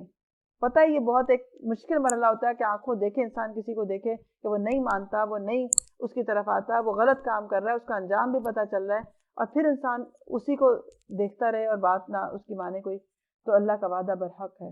کہاں؟ دونوں وعدے برحق ہیں، نجات کے بھی جو اس کا کرائٹیریا ہے، اور جہنم کے بھی جو اس کا معیار ہے. اب خواہ ہم تمہارے سامنے ہی ان کو انہیں بری نتائج کا کوئی حصہ دکھا دیں جس سے ہم انہیں ڈرا رہے ہیں، یا اس سے پہلے تمہیں دنیا سے اٹھا لیں، پلٹ کر آنا تو انہیں ہماری ہی طرف ہے. مسئلہ یہی تو ہے کہ آپ چاہے یہودی ہیں، مجوسی ہیں، کافر ہیں، نصارہ ہیں، کوئی بھی دین میں نہیں ہے، لا دینیت میں ہے، کسی چیز کو بھی نہیں مانتے، کسی ملک میں رہتے ہیں، کسی خطے میں رہتے، جا سب اللہ ہی کی طرف رہے ہیں.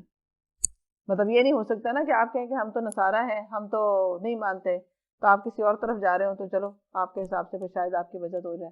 لیکن مسئلہ یہ ہے کہ ہر ایک کا جانا اللہ کی طرف ہے، اور وہاں جا کر وہ انجام پتہ چلنا. اے نبی صلی اللہ علیہ وسلم، تم سے پہلے ہم بہت سے رسول بھیج چکے ہیں جن میں بعض کے حالات ہم نے تم کو بتائے ہیں اور بعض کے نہیں بتائے ہیں. کسی رسول کی بھی یہ طاقت نہیں تھی کہ اللہ کے اذن کے بغیر خود کوئی نشانی لے آتا، اور پھر جب اللہ کا حکم آ گیا تو حق کے مطابق فیصلہ کر دیا گیا، اور اس وقت غلط کار لوگ خسارے میں پڑ گئے. اللہ ہی نے تمہارے لیے یہ مویشی جانور بنائے ہیں تاکہ ان میں سے کسی پر تم سوار ہو اور کسی کا گوشت کھاؤ. ان کے اندر تمہارے لیے اور بھی بہت سے منافع ہیں. وہ اس کام بھی آتے ہیں کہ تمہارے دلوں میں جہاں جانے کی حاجت ہو وہاں تم ان تک پہنچ سکو. ان پر بھی اور کشتیوں پر بھی تم سوار کیے جاتے ہو. اللہ اپنی نشانیاں تمہیں دکھا رہا ہے، آخر تم ان کی کن کن نشانیوں کا انکار کرو گے؟ پھر کیا یہ زمین میں چلے پھرے نہیں ہے کہ ان کو ان لوگوں کا انجام نظر آتا جو ان سے پہلے گزر چکے ہیں؟ وہ ان سے تعداد میں زیادہ تھے، ان سے بڑھ کر طاقتور تھے، اور زمین میں ان سے زیادہ شاندار آثار چھوڑ گئے ہیں. جو کچھ کمائی انہوں نے کی تھی آخر وہ ان کے کس کام آئی؟ کسی کو بھی آپ دیکھ لیں، بادشاہی محل دیکھ لیں، اور بہت سارے یہ اہرام مصر دیکھ لیں جو جتنا اس کی شہرت ہے کہ جی بڑا عجوبہ ہے اور اس طرح ہے، یا جو بھی چیزیں، ایون اپنے گھر کو دیکھ لیں، اپنے آباء و اجداد کے گھر کو دیکھ لیں کہ وہ جو بنا گئے سب کر گئے، کیا آخر ان کے کسی کام آئی وہ سب چیزیں، یا وہ سب یہی چھوڑ گئے؟ جب ان کے رسول ان کے پاس بینات لے کر آئے تو وہ اسی علم میں مگن رہے جو ان کے پاس پہلے سے تھا. یعنی ہم اپنے اس علم سے ہٹنا نہیں چاہتے. اگر ہمارے پاس علم نہیں ہے نا، یا جو علم ہے وہ پرانا ہے، صحیح نہیں ہے، تو ہم کیا کہتے ہیں کہ جو پرانا علم ہے وہ اسی میں مگن رہے جو ان کے پاس تھا، اور پھر اسی چیز کے پھیر میں آ گئے جس کا وہ مذاق اڑایا کرتے تھے. جب انہوں نے ہمارا عذاب دیکھ لیا تو پکار اٹھے کہ ہم نے مان لیا اللہ وحدہ لا شریک کو، اور ہم انکار کرتے ہیں ان سب معبودوں کا جنہیں ہم شریک ٹھہراتے تھے. مگر ہمارا عذاب دیکھ لینے کے بعد ان کا ایمان ان کے لیے کچھ نافع نہیں ہو سکتا تھا، کیونکہ یہ اللہ کا مقرر ضابطہ ہے جو ہمیشہ اس کے بندوں میں جاری رہا ہے. اور اس وقت کافر لوگ خسارے میں پڑ گئے تھے. کیوں خسارے میں پڑ گئے؟ کیونکہ اللہ سبحانہ تعالیٰ کا جو ایک امتحان ہے وہ ہے یہی امتحان ہے کہ دیکھیں بن دیکھے کون ایمان لاتا ہے. کیونکہ آپ کہتے ہیں نا سوچ آتی ہے نا کہ اچھا ٹھیک ہے نا ابھی تو انسان زندہ ہے نا، اگر اس نے کوئی ایسی چیز دیکھ لی ہے جیسے کہ فرعون تھا کہ وہ دیکھ رہا تھا کہ میں ڈوبنے والا ہوں، ڈوبا تو نہیں تھا نا، ابھی زندہ ہی تھا، تو اگر وہ کہہ رہا ہے کہ میں ایمان لایا تو کیا مان لینا چاہیے اس بات کو، کیونکہ اب وہ آخری وقت میں تو کہہ رہا ہے مان لیا۔ تو امتحان کیا ہے کہ جب آپ کو مہلت ملی ہوئی ہے، چوائس ملی ہوئی ہے، تب آپ اپنا فیصلہ کریں، اور جو آپ کا فیصلہ ہوگا اسی پہ آپ سیل کر دیے جائیں گے کہ اچھا آپ کا یہ فیصلہ تھا۔ ہاں اگر آپ کو اس وقت جو ہے اب آپ نے دیکھ لیا کہ اب آپ کو لینے آ گئے، فرشتے بھی لینے آ رہے ہیں اور وہ سب کچھ ہو رہا ہے، اور اب آپ یہ بات کہیں کہ اچھا جی وہ سب کچھ دیکھنے کے بعد منظر کے ہو یہ تو بڑے کڑے سخت والے فرشتے مجھے لینے آ گئے ہیں، اس وقت تو میری جان نکالیں گے، اب یہ اس طرح ہوگا، کیونکہ وہ جو جانے والا ہے وہ تو پہلے دیکھ رہا ہوتا ہے وہ منظر تو جو ہم نہیں دیکھ رہے ہوتے، تو اس وقت کیوں نہیں ہے؟ کیونکہ اب امتحان کا ٹائم ختم ہو چکا ہے۔ مثلاً 3 گھنٹے تھے آپ کے پاس، 3 گھنٹے میں آپ کو جو بات سمجھ میں آئی، آپ کو آزادی تھی، آپ پیپر کریں کہ نہ کریں، اچھا لکھیں برا لکھیں، جیسا مرضی کریں، 4 سوال کریں 10 سوال کریں، آپ کی مرضی تھی اس میں اندر سے، لیکن جس وقت کہا جاتا ہے کہ پیپر واپس کر دیں، جس وقت پیپر لیے جا رہے ہوتے ہیں کہتے ہیں جی ٹائم از اوور، تو ٹیچر کیا کہہ رہے ہوتے ہیں اس وقت؟ اپنے قلم نیچے رکھ دیں، حالانکہ ابھی آپ ہال میں بیٹھے ہوئے ہیں، ہال میں بیٹھے ہوئے کے باوجود اپنے قلم نیچے رکھ دیں، کیوں رکھ دیں؟ کیونکہ اب ٹائم اوور ہو چکا ہے، اب آپ نہیں لکھیں گے، ٹھیک ہے؟ بعض وہ کہتے ہیں اب کوئی لکھے گا تو نیگیٹو مارکنگ ہو جائے گی، اب قبول نہیں کیا جائے گا اس سے، جو 3 گھنٹے کے اندر تھا بس وہی تھا۔ اسی طرح اگر کوئی آ کے کہتا ہے ہاں ہاں مجھے یاد آ گیا جو میں نے سوال لکھا تھا نا اس کا جواب اب مجھے یاد آ گیا، تو کیا مان لیا جاتا ہے اس کا جواب؟ ہاں اب آپ کو یاد آیا، اب آپ آئیں دوبارہ بیٹھیں اور لکھیں۔ تو دنیا میں کتنی ایسی مثالیں ہیں جو یہ جان سکتا ہے انسان کہ اس کے جیسے ہی مہلت ختم ہوتی ہے اس کے پاس سے سارا اختیار چلا جاتا ہے اور وہیں وہ سیل ہو جاتا ہے کہ جو اس نے کیا تھا۔ تو اسی لیے جب وہ وہاں جائیں گے اور جب وہ سب کچھ دیکھ لیں گے تو وہ کہیں گے اب ہاں یاد آ گیا، جو آپ نے کہا تھا نا وہ بالکل ٹھیک کہا تھا، اب ہمیں ذرا دوبارہ چانس دیں کہ ہم اس کو ٹھیک کر لیں۔ تو کہا جائے گا یہ جھوٹ بولتے ہیں، ان کو اگر واپس بھی بھیجا جائے تو یہ وہی کریں گے جو پہلے کر کے آئے تھے۔ سورۃ حامیم السجدہ۔ بسم اللہ الرحمن الرحیم، حامیم تنزیل من الرحمن الرحیم، کتاب فصلت آیاتہ قرآنا عربیا لقوم یعلمون، بشیرا ونذیرا فأعرض أكثرهم فهم لا يسمعون۔ بسم اللہ الرحمن الرحیم، حامیم، یہ رحمان الرحیم کی طرف سے نازل کردہ قرآن ایک ایسی کتاب جس کی آیات خوب کھول کر بیان کی گئی ہیں، عربی زبان کا قرآن ہے، ان لوگوں کے لیے جو علم رکھتے ہیں، بشارت دینے والا اور خبردار کرنے والا ہے۔ عربی زبان کا قرآن ہے کیونکہ یہ اس کے اندر جس طرح بات بیان کی گئی ہے وہ مفہوم کو ادا کرنے والی ہے، مگر ان لوگوں میں سے اکثر نے اس سے روگردانی کی اور سن کر نہیں دیتے ہیں، اکثر میجورٹی، کیونکہ ہم کہتے ہیں نا تو کیا ہوا میجورٹی تو سب کر رہے ہیں تو اس میں کیا حرج ہے؟ تو اس میں حرج یہ ہے کہ جب میجورٹی نافرمانی کرتی ہے، جب میجورٹی روگردانی کرتی ہے تو ان کا انجام بھی وہی ہوتا ہے جو قرآن کہتا ہے۔ اس لیے کیا ہم اپنا انجام وہ چاہتے ہیں جو میجورٹی کر رہی ہے اور اس کا انجام ہوگا؟ تو اس لیے یہ بات ہے کہ دیکھنے کی ضرورت یہ ہے کہ ہم اس میجورٹی میں اندھے بن کے شامل نہ ہو جائیں، اگر سب کر رہے تھے تو ہم بھی کر لیں۔ وہ کہتے ہیں کہ جس چیز کی طرف تو ہمیں بلا رہا ہے اس کے لیے ہمارے دلوں پر غلاف چڑھے ہیں، ہمارے کان بہرے ہو گئے ہیں اور ہمارے اور تیرے درمیان ایک حجاب حائل ہو گیا ہے، تو اپنا کام کر، ہم اپنا کام کیے جائیں گے۔ اے نبی صلی اللہ علیہ وسلم ان سے کہو کہ میں تو ایک بشر ہوں تم ہی جیسا، مجھے وحی کے ذریعے سے بتایا جاتا ہے کہ تمہارا الہ تو بس ایک الہ ہے، لہٰذا تم سیدھے اسی کا رخ اختیار کر لو اور اس سے معافی چاہو۔ تباہی ہے ان مشرکوں کے لیے جو زکوٰۃ نہیں دیتے ہیں۔ اب ہائی لائٹ کر لیجئے کہ کیا کرنے کا کام ہے کہ اللہ کو الہ ماننا اور اس کا راستہ اختیار کر لینا اور اس سے معافی چاہنا، جیسے کہ آپ نے عباد الرحمن کے خصوصیات میں بھی دیکھا کہ جو اللہ سے معافی چاہنے والے یا جہنم سے پناہ مانگنے والے ہیں وہ کون کون سے لوگ ہیں؟ جو دن رات نیکیاں کر رہے ہیں، سب کر رہے ہیں، لیکن پھر بھی اللہ کے عذاب سے ڈرتے رہتے ہیں اور اس کے غضب سے، اس کی جلال سے ڈرتے رہتے ہیں اور اپنے لیے دعائیں مانگتے ہیں۔ تباہی ہے مشرکوں کے لیے جو زکوٰۃ نہیں دیتے۔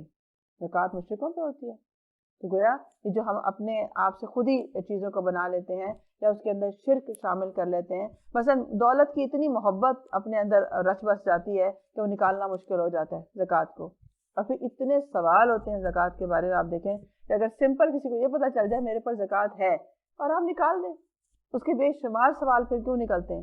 وجہ یہی ہوتی ہے کہ ہمیں وہ مال کی محبت جو ہے وہ نکالنا مشکل لگ رہا ہوتا ہے۔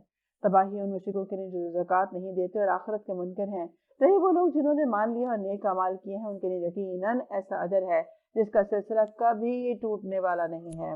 اے نبی صلی اللہ علیہ وسلم، ان سے کہو کہ کیا تم اس اللہ سے کفر کرتے ہو اور دوسروں کو اس کا ہمسر ٹھہراتے ہو جس نے زمین کو 2 دنوں میں بنا دیا؟ وہی تو سارے جہان والوں کا رب ہے، جس نے زمین کو وجود میں لانے کے بعد اوپر سے اس پر پہاڑ جما دیے ہیں، اس میں برکتیں رکھ دی اور اس کے اندر سب مانگنے والوں کے لیے ہر ایک کی طلب اور حاجت کے مطابق ٹھیک ٹھیک اندازے سے خوراک کا سامان مہیا کر دیا ہے۔ اب ذرا ہائی لائٹ کر لیں، اور یہ سب کام 4 دن میں ہو گئے تھے۔ ہر کسی کی ضرورت، طلب، حاجت اور اس کی خواہشات بھی آپ جیسے جو آپ کہتے ہیں اس کے مطابق سارا سامان اس میں موجود ہے۔ یہ جو ہم کہتے ہیں نا کم بچے ہونے چاہیے کیونکہ ہمارے وسائل بڑے کم پڑ گئے ہیں، آبادی بہت زیادہ ہو گئی ہے، تو آپ کا کیا خیال ہے کہ اللہ سبحانہ وتعالیٰ نے نعوذ باللہ جب اپنی آبادی بنائی، جب اپنی کسی روح کو یہ حکم دیا کہ وہ دنیا میں آئے تو اس کا رزق نہیں تھا، یعنی ویسے ہی بھیج دیا، بغیر رزق کے بھیج دیا؟ یہ خیال ہے؟ یا یہ کہ ہماری نالائکی ہے کہ ہم ان وسائل کو درست استعمال نہیں کرتے؟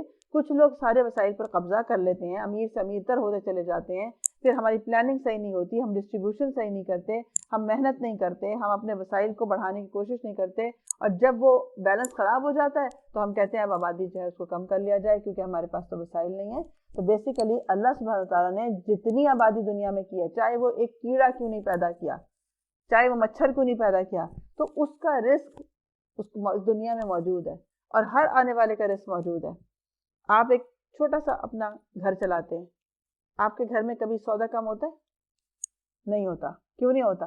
آپ کو پتا ہوتا ہے کہ کتنے افراد ہیں میرے گھر میں، اور میرے گھر میں کتنا سودا جو ہے وہ کیسے کیسے ریفل ہونا چاہیے اور کیسے ہونا چاہیے، اگر مہمان آ جائیں گے تو کتنا ہونا چاہیے، اور اگر افراد 8 ہیں تو کتنا ہوگا، 10 ہو جائیں گے تو کتنا ہوگا۔ اگر آپ کو اتنا پتا ہے تو کیا اللہ سبحانہ تعالیٰ جو یہ پوری کائنات چلا رہا ہے اس سے اپنے وسائل کا نہیں پتا کہ جب آبادی اتنی ہوگی تو میرے وسائل کتنے ہوں گے، اور جب اتنی ہوگی تو کتنے ہونے چاہیے؟ اسی لیے اس نے یہاں برکت رکھی ہے زمین میں۔ کیا رکھی ہے برکت؟ یہی وہ زمین ہے جس کے اندر سے پودے اگتے ہیں، یہی وہ زمین ہے جس کے اندر انسان جاتے ہیں فوت ہونے کے بعد، یعنی وہ بھی سما رہے ہیں، ہم زندہ بھی زمین کو استعمال کر رہے ہیں اور جو فوت ہو رہے ہیں وہ بھی زمین کو استعمال کر رہے ہیں، کیڑے مکوڑے بھی استعمال کر رہے ہیں، جانور بھی یہی زمین استعمال کر رہے ہیں، یعنی ہر چیز جو ہے اس کے اندر سمائی ہوئی ہے۔ لیکن آپ دیکھیں کہ ہر شخص کو کوئی ایسی تنگی محسوس نہیں ہوتی کہ اچھا اتنی ساری مخلوقات رہ رہی ہیں زمین تنگ پڑ گئی کہ کیا ہے، یا ایک کا رزق کسی اور نے کھا لیا۔ شیر اپنا رزق کھاتا ہے، بلی اپنا رزق کھاتی ہے، ہر ایک کا اپنا اپنا جو ہے وہ اس کے لیے پورا ہو جاتا ہے۔ پھر وہ آسمان کی طرف متوجہ ہوا جو اس وقت محض دھواں تھا، اس نے آسمان اور زمین سے کہا کہ وجود میں آ جاؤ خواہ تم چاہو یا نہ چاہو۔ دونوں نے کہا کہ ہم آگے فرما برداروں کی طرح۔ تب اس نے 2 دن کے اندر 7 آسمان بنا دیے اور ہر آسمان میں اس کا قانون وہی کر دیا گیا ہے۔ ہر ایک کا جو سسٹم ہے، یعنی اس پہلے آسمان پہ کیا سسٹم ہے، دوسرے پہ کیا ہے، تیسرے پہ کیا ہے، تو بات گویا کہ وہاں پر قانون ان کا ڈسپلن جو ہے وہ وہی کر دیا گیا۔ اور آسمانی دنیا کو ہم نے چراغوں سے آراستہ کیا اور اسے خوب محفوظ کر دیا گیا ہے۔ یہ سب کچھ ایک زبردست علیم ہستی کا منصوبہ ہے۔ اب اگر یہ لوگ منہ موڑتے ہیں تو ان سے کہہ دو کہ میں تم کو اسی طرح کے ایک اچانک ٹوٹ پڑنے والے عذاب سے ڈراتا ہوں جیسا کہ عاد اور سمود پر نازل ہوا تھا، جب اللہ کے رسول ان کے پاس آگے اور پیچھے ہر طرف سے آئے اور انہیں سمجھایا کہ اللہ کے سوا کسی کی بندگی نہ کرو، تو انہوں نے کہا کہ ہمارا رب چاہتا تو فرشتے بھیجتا، لہٰذا ہم اس بات کو نہیں مانتے جس کے لیے تم بھیجے گئے ہو۔ عاد کا حال تو یہ تھا کہ وہ زمین میں کسی حق کے بغیر بڑے بن بیٹھے اور کہنے لگے کون ہے ہم سے زیادہ زوراور؟ ان کو یہ نہ سوجا کہ جس اللہ نے ان کو پیدا کیا ہے وہ ان سے زیادہ زوراور ہے۔ وہ ہماری آیات کا انکار کرتے ہی چلے گئے۔ آخر ہم نے چند منحوس دنوں میں سخت طوفانی ہوا ان پر بھیج دی تاکہ انہیں دنیا ہی کی زندگی میں ذلت اور رسوائی کے عذاب کا مزہ چکھائیں، اور آخرت کا عذاب تو اس سے بھی زیادہ رسوا کن ہے، وہاں کوئی ان کی مدد کرنے والا نہیں ہوگا۔ رہے سمود تو ان کے سامنے ہم نے راہ ساتھ پیش کی، مگر انہوں نے راستہ دیکھنے کے بجائے اندھا بننا رہنا پسند کر لیا۔ آخر ان کے کرتوتوں کے بدولت ذلت کا عذاب ان پر ٹوٹ پڑا، اور ہم نے ان لوگوں کو بچا لیا جو ایمان لائے تھے اور گمراہی اور بدعملی سے پرہیز کیا کرتے تھے۔ ہائی لائٹ کر لیں، بچانے والی چیز کیا ہے؟ گمراہی اور بدعملی سے پرہیز کرنا، یعنی ایک ہوتا ہے نیکیاں کرنا اور ایک ہوتا ہے پرہیز بھی کرنا۔ کس سے؟ برائیوں سے پرہیز کرنا۔ مثلا ہم کہتے ہیں جلدی سے نماز پڑھ کے آؤ، پھر بیٹھ کے لمبی سی ٹی وی دیکھیں گے، اپنی مزے کی سیریل دیکھیں گے، اپنا جو ہے نا پسندیدہ ڈرامہ اور فلمیں دیکھیں گے، جلدی سے نماز پڑھ کے آ جاؤ، پھر دیر تک بیٹھیں گے۔ تو یہ کیا چیز ہے؟ بد عملیوں اور گمراہیوں والے اعمال سے بچنا بھی ضروری ہے نماز کے بعد اور نیکی کے بعد، اس طرح سے۔ کیونکہ ہم یہ سمجھتے ہیں نماز پڑھ لی ہے نا، ہو گیا نا بس نیکی، اب مرضی ہے جو مرضی کرو، اب ہم عیش کریں۔ اور وہ عیش اور فن کے نام پہ ہم نے انجوائمنٹ کے نام پہ ہم نے ہر چیز کو جائز کر لیا ہے، خاص طور پہ جب سے ہمارے سوشل میڈیا ہاتھ میں آیا ہے، اور یوٹیوب پہ تو آپ بیٹھ کے جو مرضی دیکھتے رہیں، اس کی تو پھر لمٹ ہی ختم ہو گئی ہے۔ اور ذرا اس وقت کا خیال کرو جب اللہ کے دشمن دوزخ کی طرف جانے کے لیے گھیر لائے جائیں گے، ان کے اگلوں کے پچھلوں کے آنے تک روک رکھا جائے گا، پھر جب سب وہاں جمع ہو جائیں گے تو ان کے کان، ان کی آنکھیں، ان کے جسم کی کھالیں ان پر گواہی دیں گی کہ وہ دنیا میں کیا کچھ کرتے رہے ہیں۔ ہائی لائٹ کر لیں، ہماری کھال کہاں نہیں ہے؟ جسم پہ ہر طرف ہے۔ اب یہ کھال جو ہے وہ چاہے ایک آپ انگلی کی ٹپ لگائیں صرف کہیں پر، وہ بھی گواہی دے رہی ہے۔ یعنی سمجھے کہ جیسے وہ ٹیپ ریکارڈر ہوتا ہے نا، اس کے اوپر بس سوئی رکھنے کی دیر ہے کہ یہ پورا جسم کے اندر، آپ نے دیکھا نا وہ جو ہماری جو نشانات ہیں، یہ اسی طرح نا جیسے ایک زمانے میں ہوتا تھا وہ گرامو فون ہوتا تھا کہ آپ صرف اس کے اوپر وہ رکھیں تو وہ بجنا شروع ہو جاتا تھا، ریکارڈ اس کا بجتا تھا، اس کی لائنوں میں کیا کچھ ہے۔ تو اسی طرح ان لائنوں کے اندر کیا کیا محفوظ ہو رہا ہے، اس کے بس کہنے کی دیر ہے کہ کھال جو ہے بتائے گی کہ ہاتھ نے کیا کیا، پاؤں نے کیا کیا، آنکھوں نے کیا کیا، ہر چیز وہ اپنے جسم کی کھالوں سے کہیں گے کہ تم نے ہمارے خلاف کیوں گواہی دی؟ کیونکہ انسان تو چھپ چھپ کے یہ کر رہا تھا کہ کوئی نہیں دیکھ رہا، اور ہم جو ہیں بس ہم تو ہم ہی ہیں، ہم تو ویسے ہی چوری میں برابر کے شریک ہیں۔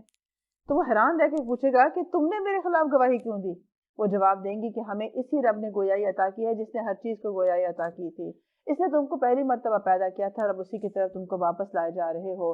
تم دنیا میں جرائم کرتے وقت جب چھپتے تھے تو تمہیں یہ خیال نہیں تھا کہ کبھی تمہارے اپنے کان، تمہاری آنکھیں اور تمہارے جسم کی کھالیں تم پر گواہی دیں گے، بلکہ تم نے یہ سمجھا تھا کہ تمہارے بہت سے اعمال کی اللہ کو تو خبر ہی نہیں ہے۔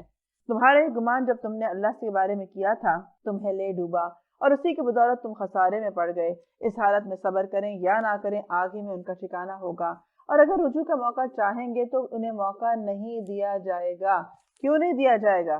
کیونکہ جو کچھ انہوں نے کیا وہ جانتے بوجھتے کیا تھا۔ مثلا جب آپ چھپ کے کر رہے ہیں تو اس کا کیا مطلب ہے؟ آپ سے کیا سمجھتے ہیں؟ اس کام کو اچھا سمجھتے ہیں، اس لیے چھپ رہے ہیں۔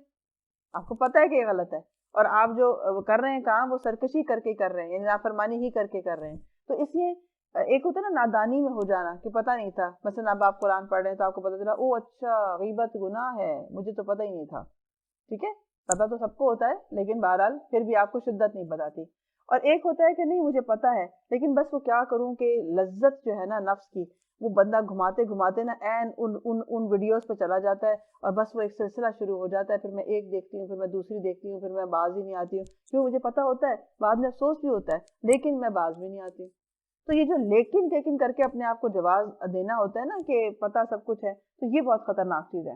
اسی لیے آپ دیکھیں کہ سورہ الزلزال میں بھی یہی بات آتی ہے کہ وہ اخرجت الارض اثقالها وقال الانسان ما لها يومئذ تحدث اخبارها بان ربك اوحى لها، کہ زمین وہ سارے بوجھ نکال پھینکے گی جو اس کے اندر بھرے ہوئے ہیں، اور انسان کہے گا کہ اسے یہ کیا ہو گیا ہے، اس کو زمین اپنی ساری سرگزشت سنا دے گی، یعنی جو کچھ انسان نے اس کی پیٹھ پر کیا ہے اس کی ساری داستان بتائے گی، کیونکہ تیرا رب اسے بیان کرنے کا حکم دے چکا ہوگا کہ جو کچھ تو اس پہ تھا اس کے لیے وہ بیان کر دو۔ تو گویا کہ ہمارے اپنے ہی جو نگران ہیں وہ ایک نہیں کئی ہیں، یعنی فرشتے لکھ رہے ہیں، ہماری اپنی کھالیں وہ بھی ہم پہ نگرانی یعنی گواہی دیں گی ہمارے حق میں، ہمارے خلاف، پھر ہماری آنکھیں، پھر کان، پھر یہ زمین، پھر لوگ، پھر آثار، پھر جو چیزیں جن کو ہم استعمال کرتے ہیں وہ ٹولز، وہ سب ایک پورا نیٹ ورک ہے کہ جو ہمیں گھیرے ہوئے ہے، اور اس نیٹ ورک کے باوجود ہم پھر یہ جرت کر رہے ہوتے ہیں کہ ہمیں یہ یقین نہیں ہوتا کہ ہم اس نیٹ ورک کے گھیرے میں آ چکے ہیں۔ وہ آتا ہے نا احاطہ کیا ہوا ان کا پوری طرح سے۔ جب آپ کو یہ پتا ہو کہ کہیں پہ کیمرہ لگا ہوا ہے اور آپ کو کوئی دیکھ بھی رہا ہے تو آپ اتنی دیر تو سدھر ہی جاتے ہیں نا کم از کم، لیکن کیونکہ ہمیں یہ سب باتیں یقین نہیں ہے اس بات کا کہ ایسا ہوگا، اور کیونکہ ہم قرآن نہیں پڑھتے ہیں تو اسی لیے فرمایا جا رہا ہے کہ اگر رجوع کا موقع چاہیں گے تو موقع نہیں دیا جائے گا۔ ہم نے ان پر ایسے ساتھی مسلط کر دیے تھے جنہیں آگے اور پیچھے ہر خوش چیز خوشنما بنا کر دکھاتے تھے۔ کون تھے؟ شیاطین تھے، پھر فیملی والے تھے، خاندان والے تھے، ایسی غلط کام کرتے تھے یا غلط لباس پہنتے تھے، بڑی تعریفیں ملتی تھیں، بڑی پیاری لگ رہی ہو، بڑی اچھی لگ رہی ہو. کبھی اس دھوکے میں نہ آئیں، اور نہ ہی کبھی کسی کی بے جات ایسی تعریف کریں کہ جو غلط کام کر رہا ہے، غیر شرعی لباس پہنتا ہے، غیر شرعی کام کر رہا ہے، اور آپ اس کی تعریف کریں بڑی اچھی لگ رہی ہو، بڑی پیاری لگ رہی ہو. نیور. کیونکہ ایک طرح سے آپ اس کو شے دے رہے ہیں، اس چیز کے اندر اپریشیٹ کر رہے ہیں. اگر کوئی پوچھتا ہے آپ کہ اگر آپ سر پہ دوپٹہ لیں تو یہ زیادہ اچھا لگے گا، اسے مشورہ دیں، اچھے سے دیں، بہت اچھا سوٹ ہے لیکن اگر آپ اوپر سر پہ اوڑھیں گے تو زیادہ اچھا لگے گا، یہ اس طرح اتنا اچھا نہیں لگ رہا. اور صاف بتائیں کہ جب کہہ دیا گیا کہ اوڑھنی اپنے سینوں پہ ڈال لو، تو اس کے بعد آپ کیسے ہو سکتا ہے کہ کوئی شخص جو ہے وہ اچھا لگنے کے لیے اپنی اوڑھنی کو صرف اتار لے یا اپنی اوڑھنی کا اسٹائل وہ کر لے. جیسے بڑے مہنگے کچھ لوگ ہوتے ہیں، بڑا مہنگا پہننے کے شوقین ہوتے ہیں، بڑا مہنگا دوپٹہ لیں گے، اتنے گز کا، 3 گز کے، 4 گز کے دوپٹے لمبے لمبے بنا لیں گے، اور وہ پٹی 3 انچ کی پٹی بنا کے گلے میں ڈالا ہوا ہوتا ہے، پیچھے لٹک رہا ہوتا ہے. وہ اس کا کیا جواز ہوتا ہے، اس کا کیا ہوتا ہے استعمال اس کا؟ تو پھر 3 انچ کی پٹی ہی خرید لیا کریں، بجائے اس کے کہ اتنا مہنگا اتنا بڑا دوپٹہ جو لیتے ہیں، ایک پٹی ایسے اتاریں اور اپنے گلے میں ڈال لیں اگر یہ کرنا ہے. ویسے تو وہ بھی ایک زحمت ہی ہے. تو بتانا چاہیے، کہنا چاہیے یہ والی چیز کہ اپنی اوڑھنیاں اپنے سینوں پر ڈال لو. خاص طور پہ آپ دیکھیں کہ آج کل مائیں خود تو اچھے بڑے دوپٹے اوڑھ لیتی ہیں، لیکن بچیوں کو یہ کہہ کے فارغ کر دیتی ہیں کہ جی بس کیا کریں، آج کل کی بچیاں تو ایسی ہیں. بھئی وہ آج کل کی بچیاں کس کی پروان چڑھی ہیں، کس کی تربیت میں آئی ہیں، کس نے اجازت دی ہے؟ وہ اسی گھر کی بچیاں ہیں نا، کیا وہ لاوارث بچیاں تھوڑی ہیں؟ تو اگر وہ آپ کی تربیت میں ہے تو یہ کیسے ہو سکتا ہے کہ آپ ان کی فکر نہ کریں کہ وہ آگ میں جا رہے ہوں اور آپ آنکھوں دیکھیں ان کو اجازت دے دیں اس بات کی؟ خود ہم سر پہ دوپٹہ اوڑھ لیتے ہیں لیکن ان کو کبھی نہیں کہتے. ان کے بال کھلے ہوں گے، باہر آپ دیکھیں کہ کس طرح لڑکیاں نکلتی ہیں، نامحرم رشتے ہوں گے، کزنز ہوں گے، بال کھلے ہوئے ہیں، دوپٹے کا پتہ نہیں ہے، سائڈ پہ دوپٹہ پڑا ہوا ہوگا، مطلب ایک تکلف ہی ہے سائڈ پہ دوپٹہ ڈال کے، لیکن وہ باقی سب کچھ ویسے ہو رہا ہوگا. ہم کہاں جا رہے ہیں؟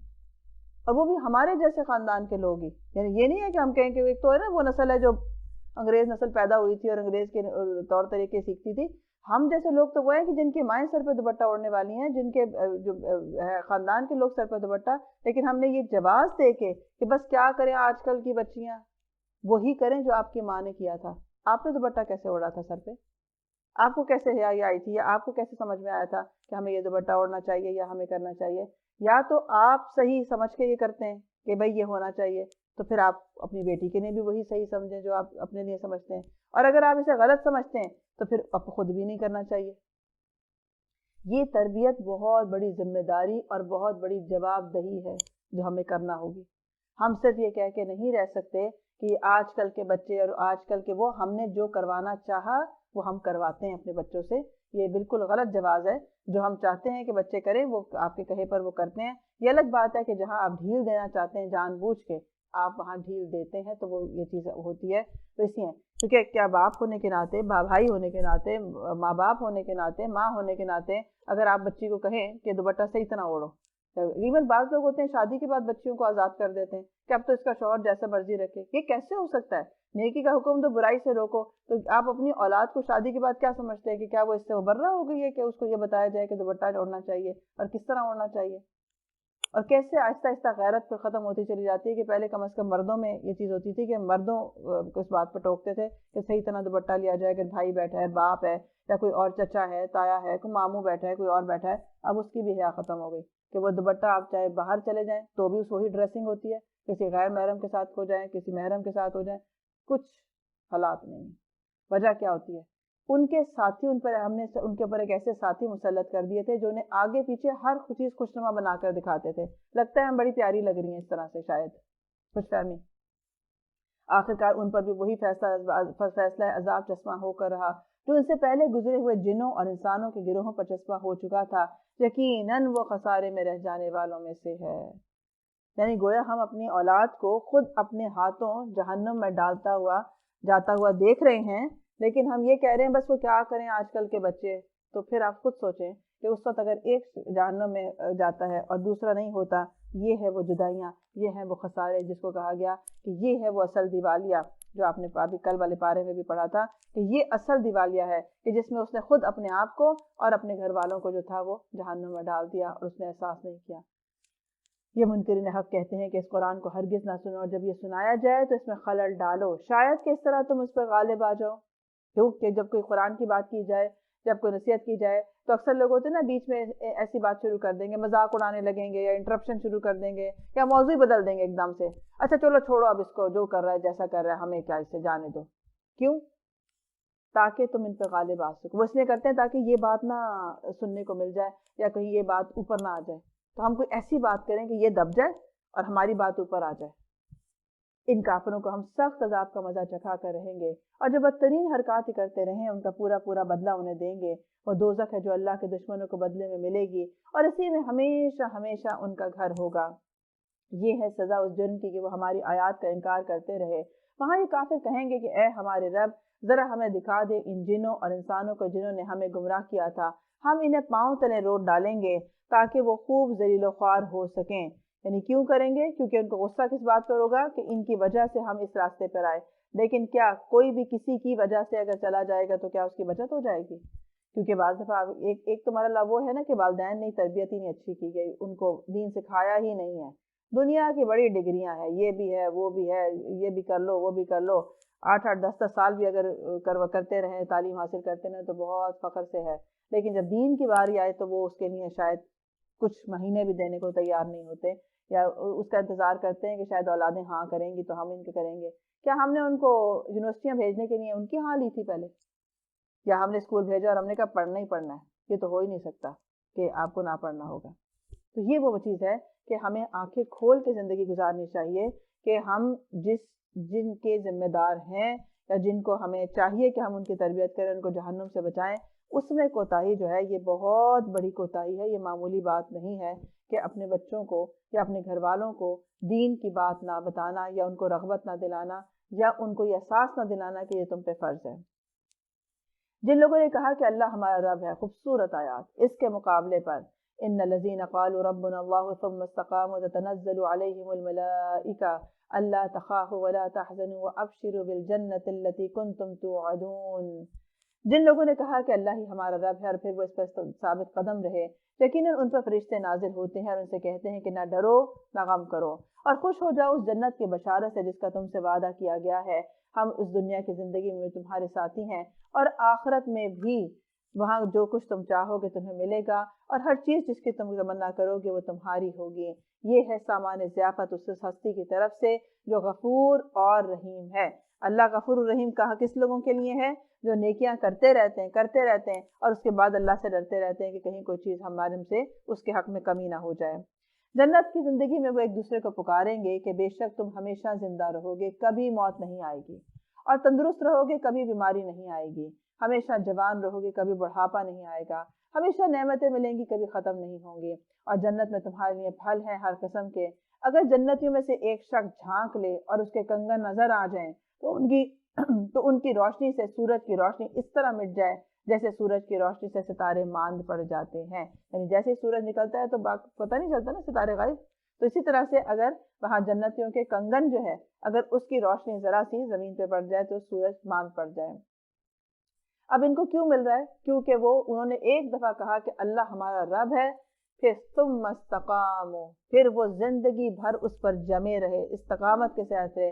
تو ان کی مدد کرتے ہیں فرشتے جو ان سے کہتے ہیں نہ غم کرو نہ ڈرو۔ کیوں؟ کوئی باتیں بنا رہا ہے، کوئی بات نہیں، مجھے سے کیا فرق پڑتا ہے، اور ان کو بشارت دیتے ہیں کہ جس کا تم سے وعدہ کیا گیا ہے تم اس پر جمے رہو، تمہیں پورا ہو جائے گا۔ اسی لیے آپ دیکھیں کہ ان کے اندر ایک اطمینان ہوتا ہے، انہیں پرواہ نہیں ہوتے لوگ انہیں کیا سمجھتے ہیں، اچھا سمجھتے ہیں کہ برا سمجھتے ہیں، کیونکہ ان کا فوکس کہیں اور ہے، یکسو کہیں اور ہے وہ۔ اور اس شخص کی بات سے اچھی بات اور کس کی ہوگی جس نے اللہ کی طرف بلایا اور نیک عمل کیا اور کہا کہ میں مسلمان ہوں۔ ہائی لائٹ، جو خود نیک عمل کرے، دوسروں کو بھی بلائے اور کہے کہ میں واقعی جو ہے میں نے اپنے آپ کو سرنڈر کر دیا اللہ کے آگے۔ اور اے نبی صلی اللہ علیہ وسلم، نیکی اور بدی یکساں نہیں ہے، تم بدی کو اس نیکی سے دفع کرو جو بہترین ہو، تم دیکھو گے کہ تمہارے ساتھ جس کی عداوت پڑی ہوئی تھی وہ جگری دوست بن گیا ہے، اور یہ صفت نصیب نہیں ہوتی ہے مگر ان لوگوں کو جو صبر کرتے ہیں۔ اب یہاں پر ایک اور جو نسخہ بتایا جا رہا ہے وہ کیا ہے کہ جب کوئی برائی کرے، جب کوئی دشمنی کر رہا ہو، غلط کر رہا ہو، تو آپ جواب میں اس کے نیکی کریں۔ کیوں کریں؟ کیونکہ وہ آپ کا دشمن جو ہے وہ آپ کا دوست بن جائے گا، کیونکہ فوراً نہیں بن جائے گا، کیونکہ ہم ادھر نیکی کرتے ہیں فوراً کہتے ہیں میں نے وہ نیکی کی تھی اس نے کوئی رسپانس نہیں کیا۔ نہیں، کرتے رہیں۔ کیوں کرتے رہیں؟ آپ کے اندر خیر خواہی ہے، اور آپ کو اللہ کی خاطر جب کرنا ہے تو آپ کو اس سے کیا غرض ہے کہ وہ کیا جواب دے رہا ہے؟ آپ تو اللہ کو جواب دے رہے ہیں، بس ٹھیک ہے وہ کہہ رہا ہے کہ آپ ایسے کریں تو آپ کریں۔ پھر یہ صفت نصیب نہیں ہوتی مگر ان لوگوں کو جو صبر کرتے ہیں، کیونکہ اس کے لیے صبر چاہیے کہ کوئی شخص آپ سے دشمنی کر رہا ہے، آپ اس کے ساتھ بھلائی کر رہے ہیں، پھر بھی وہ آپ کو برا بھلا کہہ رہا ہے، آپ اس کو برا بھلا نہیں کہہ رہے ہیں، وہ آپ سے روک رہا ہے، آپ کو برا ٹریٹ کرتا ہے، آپ اس کے لیے تحفے لے کے جا رہے ہیں، آپ اس کے لیے محبت کے پیغام لے کر جا رہے ہیں۔ کیوں کر رہے ہیں؟ اللہ تعالیٰ کا حکم ہے اس لیے کر رہے ہیں، ہمیں ایسے کہا گیا ہے اور ہم نے سرنڈر کر دیا اس لیے کر رہے ہیں۔ کتنا اچھا جواب ہے نا، میں نے تو اپنے رب العالمین کے لیے جو ہے سر تسلیم خم کر دیا ہے، بات ہی ختم ہو گئی، اب وہ جو کہیں گے ہم کر لیں گے، ہمیں اس سے کیا فرق پڑتا ہے کہ کون اچھا ہے کون نہیں اچھا۔ اور یہ مقام حاصل نہیں ہوتا مگر ان لوگوں کو جو بڑے ہی نصیبے والے ہوتے ہیں، بہت لکی ہوتے ہیں، جن کو یہ صفت مل جائے کہ یہ اخلاق مل جائے، یہ کردار مل جائے۔ اور اگر تم شیطان کی طرف سے کوئی اکساہٹ محسوس کرو تو اللہ کی پناہ مانگ لو، کیونکہ پھر آپ کو مجھے لگتا ہے نا کہ شیطان بہکاتا ہے، دیکھو وہ نہیں کرتے تو تمہیں کیا ضرورت ہے، کیونکہ وہ سب کچھ سنتا اور جانتا ہے۔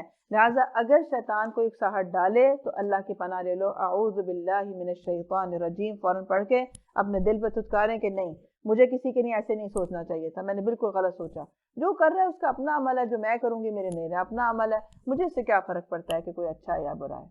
یہ کتنا ضروری ہے قرآن کو پڑھنا، اپنے آپ کو سمجھانا کہ تمہیں اپنی جنت کمانی ہے، تم اپنی جنت کھوٹی نہ کرو۔ اور اگر جنت صرف اس سے حاصل ہو جاتی ہے، صرف اس بات سے کہ جو برا کر رہا تھا میں اس کے لیے تحفہ لے گئی، جو مجھے اچھا نہیں سمجھتا تھا میں اس کے لیے اچھے جذبات رکھنے کی کوشش کروں، ضروری نہیں ہے کہ آپ دل میں بہت اچھا سوچیں اس کے لیے، سامنے اس کی جتنا اچھا کرتے جائیں گے ایک وقت پہ دل کھلنا شروع ہو جائیں گے، دونوں کے دل کھلنا شروع ہوں گے۔ اللہ کی نشانیوں میں سے ہیں یہ رات اور دن اور سورج اور چاند۔ سورج اور چاند کو سجدہ نہ کرو بلکہ اللہ کو سجدہ کرو جس نے ان کو پیدا کیا ہے، اگر فی الواقع تم اسی کی عبادت کرنے والے ہو۔ لیکن اگر یہ لوگ غرور میں آ کر اپنی ہی بات پر اڑے رہے ہیں تو پرواہ نہیں ہے، جو فرشتے تیرے رب کے مقرب ہیں وہ شب و روز اس کی تسبیح کر رہے ہیں اور کبھی نہیں تھکتے ہیں۔ اللہ تعالیٰ کیوں مثال دیتے ہیں کہ انسان جو ہے وہ ذرا سا نہیں کرتا، عبادت کرتا ہے، اپنے آپ کو پتہ نہیں کیا چیز بنا لیتا ہے، بیزار ہو جاتا ہے اور سمجھتا ہے، بڑا مغرور ہو جاتا ہے کہ میں نے پتہ نہیں کتنی عبادت کی۔ جو مقرب ہوتے ہیں اللہ کے، وہ دن رات بھی تسبیح کر لیں تو وہ تھکتے نہیں ہیں۔ اور اللہ کی نشانیوں میں سے ایک یہ بھی ہے کہ تم دیکھتے ہو کہ زمین سونی پڑی ہوئی ہے، پھر جو ہی کہ ہم نے اس پر پانی برسایا جکاجک کو بھپک اٹھتی ہے اور پھول جاتی ہے۔ یقیناً اللہ اس مری ہوئی زمین کو جلا اٹھاتا ہے، وہ مردوں کو بھی زندگی بخشنے والا ہے، یقیناً وہ ہر چیز پر قدرت رکھتا ہے۔ جو لوگ ہماری آیات کو الٹے معنی پہناتے ہیں وہ ہم سے کچھ چھپے ہوئے نہیں ہیں۔ خود ہی سوچ لو کہ آیا وہ شخص بہتر ہے جو آگ میں جھونکا جانے والا ہے یا وہ قیامت کے روز امن کی حالت میں حاضر ہوگا۔ کرتے رہو جو کچھ تم چاہو، تمہاری ساری حرکتوں کو اللہ دیکھ رہا ہے۔ یہ وہ لوگ ہیں جن کے سامنے کلام نصیحت آیا تو انہوں نے اسے ماننے سے انکار کر دیا، مگر حقیقت یہ ہے کہ ایک زبردست کتاب ہے، باطل نہ سامنے اس پر آ سکتا ہے نہ پیچھے سے، یہ ایک حکیم اور حمید کی نازل کردہ چیز ہے۔ اے نبی صلی اللہ علیہ وسلم، تم سے جو کچھ کہا جا رہا ہے اس میں کوئی چیز بھی ایسی نہیں ہے جو تم سے پہلے گزرے ہوئے رسولوں سے نہ کہی گئی ہو، بے شک تمہارا رب بڑا درگزر کرنے والا اور اس کے ساتھ ساتھ بڑی دردناک سزا دینے والا بھی ہے۔ اگر ہم اس کو عجمی قرآن بنا کر بھیجتے تو یہ لوگ کہتے کیوں نہ اس کی آیات کھول کر بیان کی گئیں؟ کیا عجیب بات ہے کہ کلام عجمی ہے اور مخاطب عربی ہے۔ ان سے کہو یہ قرآن ایمان لانے والوں کے لیے تو شفا اور ہدایت ہے، مگر جو ایمان نہیں لاتے ان کے لیے کانوں کی ڈاٹ اور آنکھوں کی پٹی ہے، ان کا حال تو ایسا ہے کہ جیسے ان کو دور سے پکارا جا رہا ہو۔ گویا ایک ہی قرآن ہے لیکن دونوں کا رویے سے مختلف ہونے کی وجہ سے اس کا رزلٹ مختلف ہے۔ اب قرآن یہ ہر اس شخص کے لیے شفا ہے جو بلا شک و شبہ ایمان لائے، لا ریب فی، اس میں شک نہیں کرنا، اس میں حجت بازی نہیں کرنی، یہ نہیں کہنا اس دور میں نہیں ہو سکتا، یہ نہیں کہنا یہ یہاں یہ حکم کیوں دیا گیا ہے، ایسا نہیں، ایسے ہونا چاہیے تھا۔ رسول اللہ صلی اللہ علیہ وسلم نے فرمایا تم دو شفا دینے والی چیزوں کو لازم پکڑ لو، ایک شہد اور ایک قرآن ہے۔ اسی طرح قرآن کریم میں جو سینوں کی شفا اور اندھوں کے لیے نور بصیرت ہے، یعنی جو دل کی بیماریاں ہوتی ہیں نا، جیسے دل کی تنگی کسی کے لیے ہونا، بغض ہونا، یا کوئی ایسے اپنا ہی بخیلی ہونا، اپنے مال کو خرچ کرنے کے لیے بخیلی آنا کہ مجھ سے نہیں خرچ ہوتا، کسی اور پہ نہیں میں خرچ کر سکتی ہے، کوئی بھی ایسی ہوتی ہے صفت، یہ سب چیزوں کا علاج قرآن کے ساتھ ہے۔ یعنی دل کھلتا ہے، ایک دم صفائی ہوتی محسوس ہوتی ہے کہ جیسے آپ اندر سے صاف ستھرے ہو رہے ہیں جب آپ قرآن پڑھیں۔ اسی طرح سے فرمایا گیا ہے نا کہ دل آنکھیں اندھی نہیں ہوتی ہیں، اصل میں وہ دل اندھے ہو جاتے ہیں جو سینوں کے اندر ہوتے ہیں، اور وہ کب اندھے ہو جاتے ہیں؟ جب ہم دنیا اور اس کی خواہشات کو بہت زیادہ اپنے اوپر داری کر لیتے ہیں. آپ دیکھیں نا شیشہ کتنا مرضی مہنگا لگا لیں آپ، دھندلا ہو جائے تو کیا کرنا پڑتا ہے؟ صاف کرنا پڑتا ہے. تو اسی طرح سے دل بھی صاف کرنا پڑتا ہے. اسے اللہ کے ذکر سے اور اللہ کی باتوں سے صاف کرتے ہیں تب اس کے اندر تقویٰ آتا ہے. وَلَقَدْ آتَيْنَا مُوسَى الْكِتَابَ فَاخْتُلِفَ فِيهِ وَلَوْلَا كَلِمَةٌ سَبَقَتْ مِنْ رَبِّكَ لَقُضِيَ بَيْنَهُمْ وَإِنَّهُمْ لَفِي شَكٍّ مِّنْهُ مُرِيبٍ. مَنْ عَمِلَ صَالِحًا فَلِنَفْسِهِ وَمَنْ أَسَاءَ فَعَلَيْهَا وَمَا رَبُّكَ بِظَلَّامٍ لِّلْعَبِيدِ. اس سے پہلے ہم نے موسیٰ کو کتاب دی تھی اور اس کے معاملے میں بھی یہی اختلاف ہوا تھا. اگر تیرے رب نے پہلے ہی ایک بات طے نہ کر دی گئی ہوتی تو ان اختلاف کرنے والوں کے درمیان فیصلہ چکا دیا جاتا. اور حقیقت یہ ہے کہ یہ لوگ اس کی طرف سے سخت اضطراب انگیز شک میں پڑے ہوئے ہیں. جو کوئی نیک عمل کرے گا اپنے لیے اچھا کرے گا اور جو بدی کرے گا اس کا وبال اسی پر ہوگا. اور تیرا رب اپنے بندوں کے حق میں ظالم نہیں ہے. واضح بات ہے پہلے کی قوموں نے بھی اسی شک کا مظاہرہ کیا، اس حقیقت سے منہ موڑتے رہے اور اس کی وجہ سے ان کا انجام کیا ہوا. اور شک سے نکلنے کا جو طریقہ ہے وہ یہی ہے کہ قرآن کو تھاما جائے جو کہ انسان کے جسمانی، روحانی، دلی ہر چیز کے لیے شفا کا ذریعہ ہے. اور اسی کے لیے آپ دیکھیں کہ اسی سے انسان کا عقیدہ بنتا ہے. عقیدہ بنیاد ہے کہ ہم کس بات کو کیسے سمجھتے ہیں، یعنی ہم مشکل میں کس کو مشکل کشا سمجھتے ہیں. اسی طرح سے ہم جب بھروسہ کرنے کا بات ہے تو ہم کس پہ بھروسہ کرتے ہیں؟ اولاد پہ، مال پہ، کس پر کرنا ہے؟ تو یہ عقیدہ ہمارا جو بنیاد ہے ہمارے ایمان کی، یہ اس کو مضبوط کرنے کا ذریعہ ہے. تو اس لیے جو کوئی نیک عمل کرے گا اپنے لیے اچھا کرے گا. کسی پر احسان نہیں ہے، اللہ کے ساتھ کوئی احسان نہیں ہے، لوگوں پر نہیں ہے. اور جو بدی کمائے گا اس کا وبال اس پر ہوگا. لہٰذا ہم جو کچھ کرتے ہیں اپنے اعمال کے خود ذمہ دار ہیں اور اس ذمہ داری کو قبول کرنا چاہیے کہ اگر میں نے کچھ غلط کیا ہے تو مجھے اس کی سزا بھگتنی پڑے گی. یہ چیز انسان کو استغفار کی طرف لے کر آتی ہے کہ نہیں، مجھے اپنے آپ کو اس سے بچانے کے لیے جو کچھ ہو گیا سو ہو گیا، لیکن مجھے اللہ تعالیٰ سے معافی مانگنی ہے. اور جتنا آپ معافی مانگتے چلے جائیں گے آپ دیکھیں گے کہ اللہ کی رحمت اتنی زیادہ آئے گی اور اتنی زیادہ ہماری سستی، کاہلی، غفلت، یہ سب چیزوں کا علاج ہوتا چلا جائے گا. اللہم انی اعوذ بک من الہم والحزن والعجز والکسل والجبن والبخل وضلع الدین وغلبۃ الرجال. اے اللہ، میں آپ کی پناہ چاہتا ہوں فکر اور غم سے، کمزوری اور سستی سے، اور بزدلی اور بخل سے، اور قرض کے بوجھ اور لوگوں کے سخت غلبے سے. آمین یا رب العالمین. وآخر دعوانا ان الحمدللہ رب العالمین. سبحانک اللہم وبحمدک اشہد ان لا الہ الا انت استغفرک واتوب الیک. بارک اللہ فیکم. السلام علیکم ورحمۃ اللہ وبرکاتہ. إن هذا القرآن يهدي للتي هي أقوم ويبشر المؤمنين الذين يعملون الصالحات أن لهم أجرا كبيرا.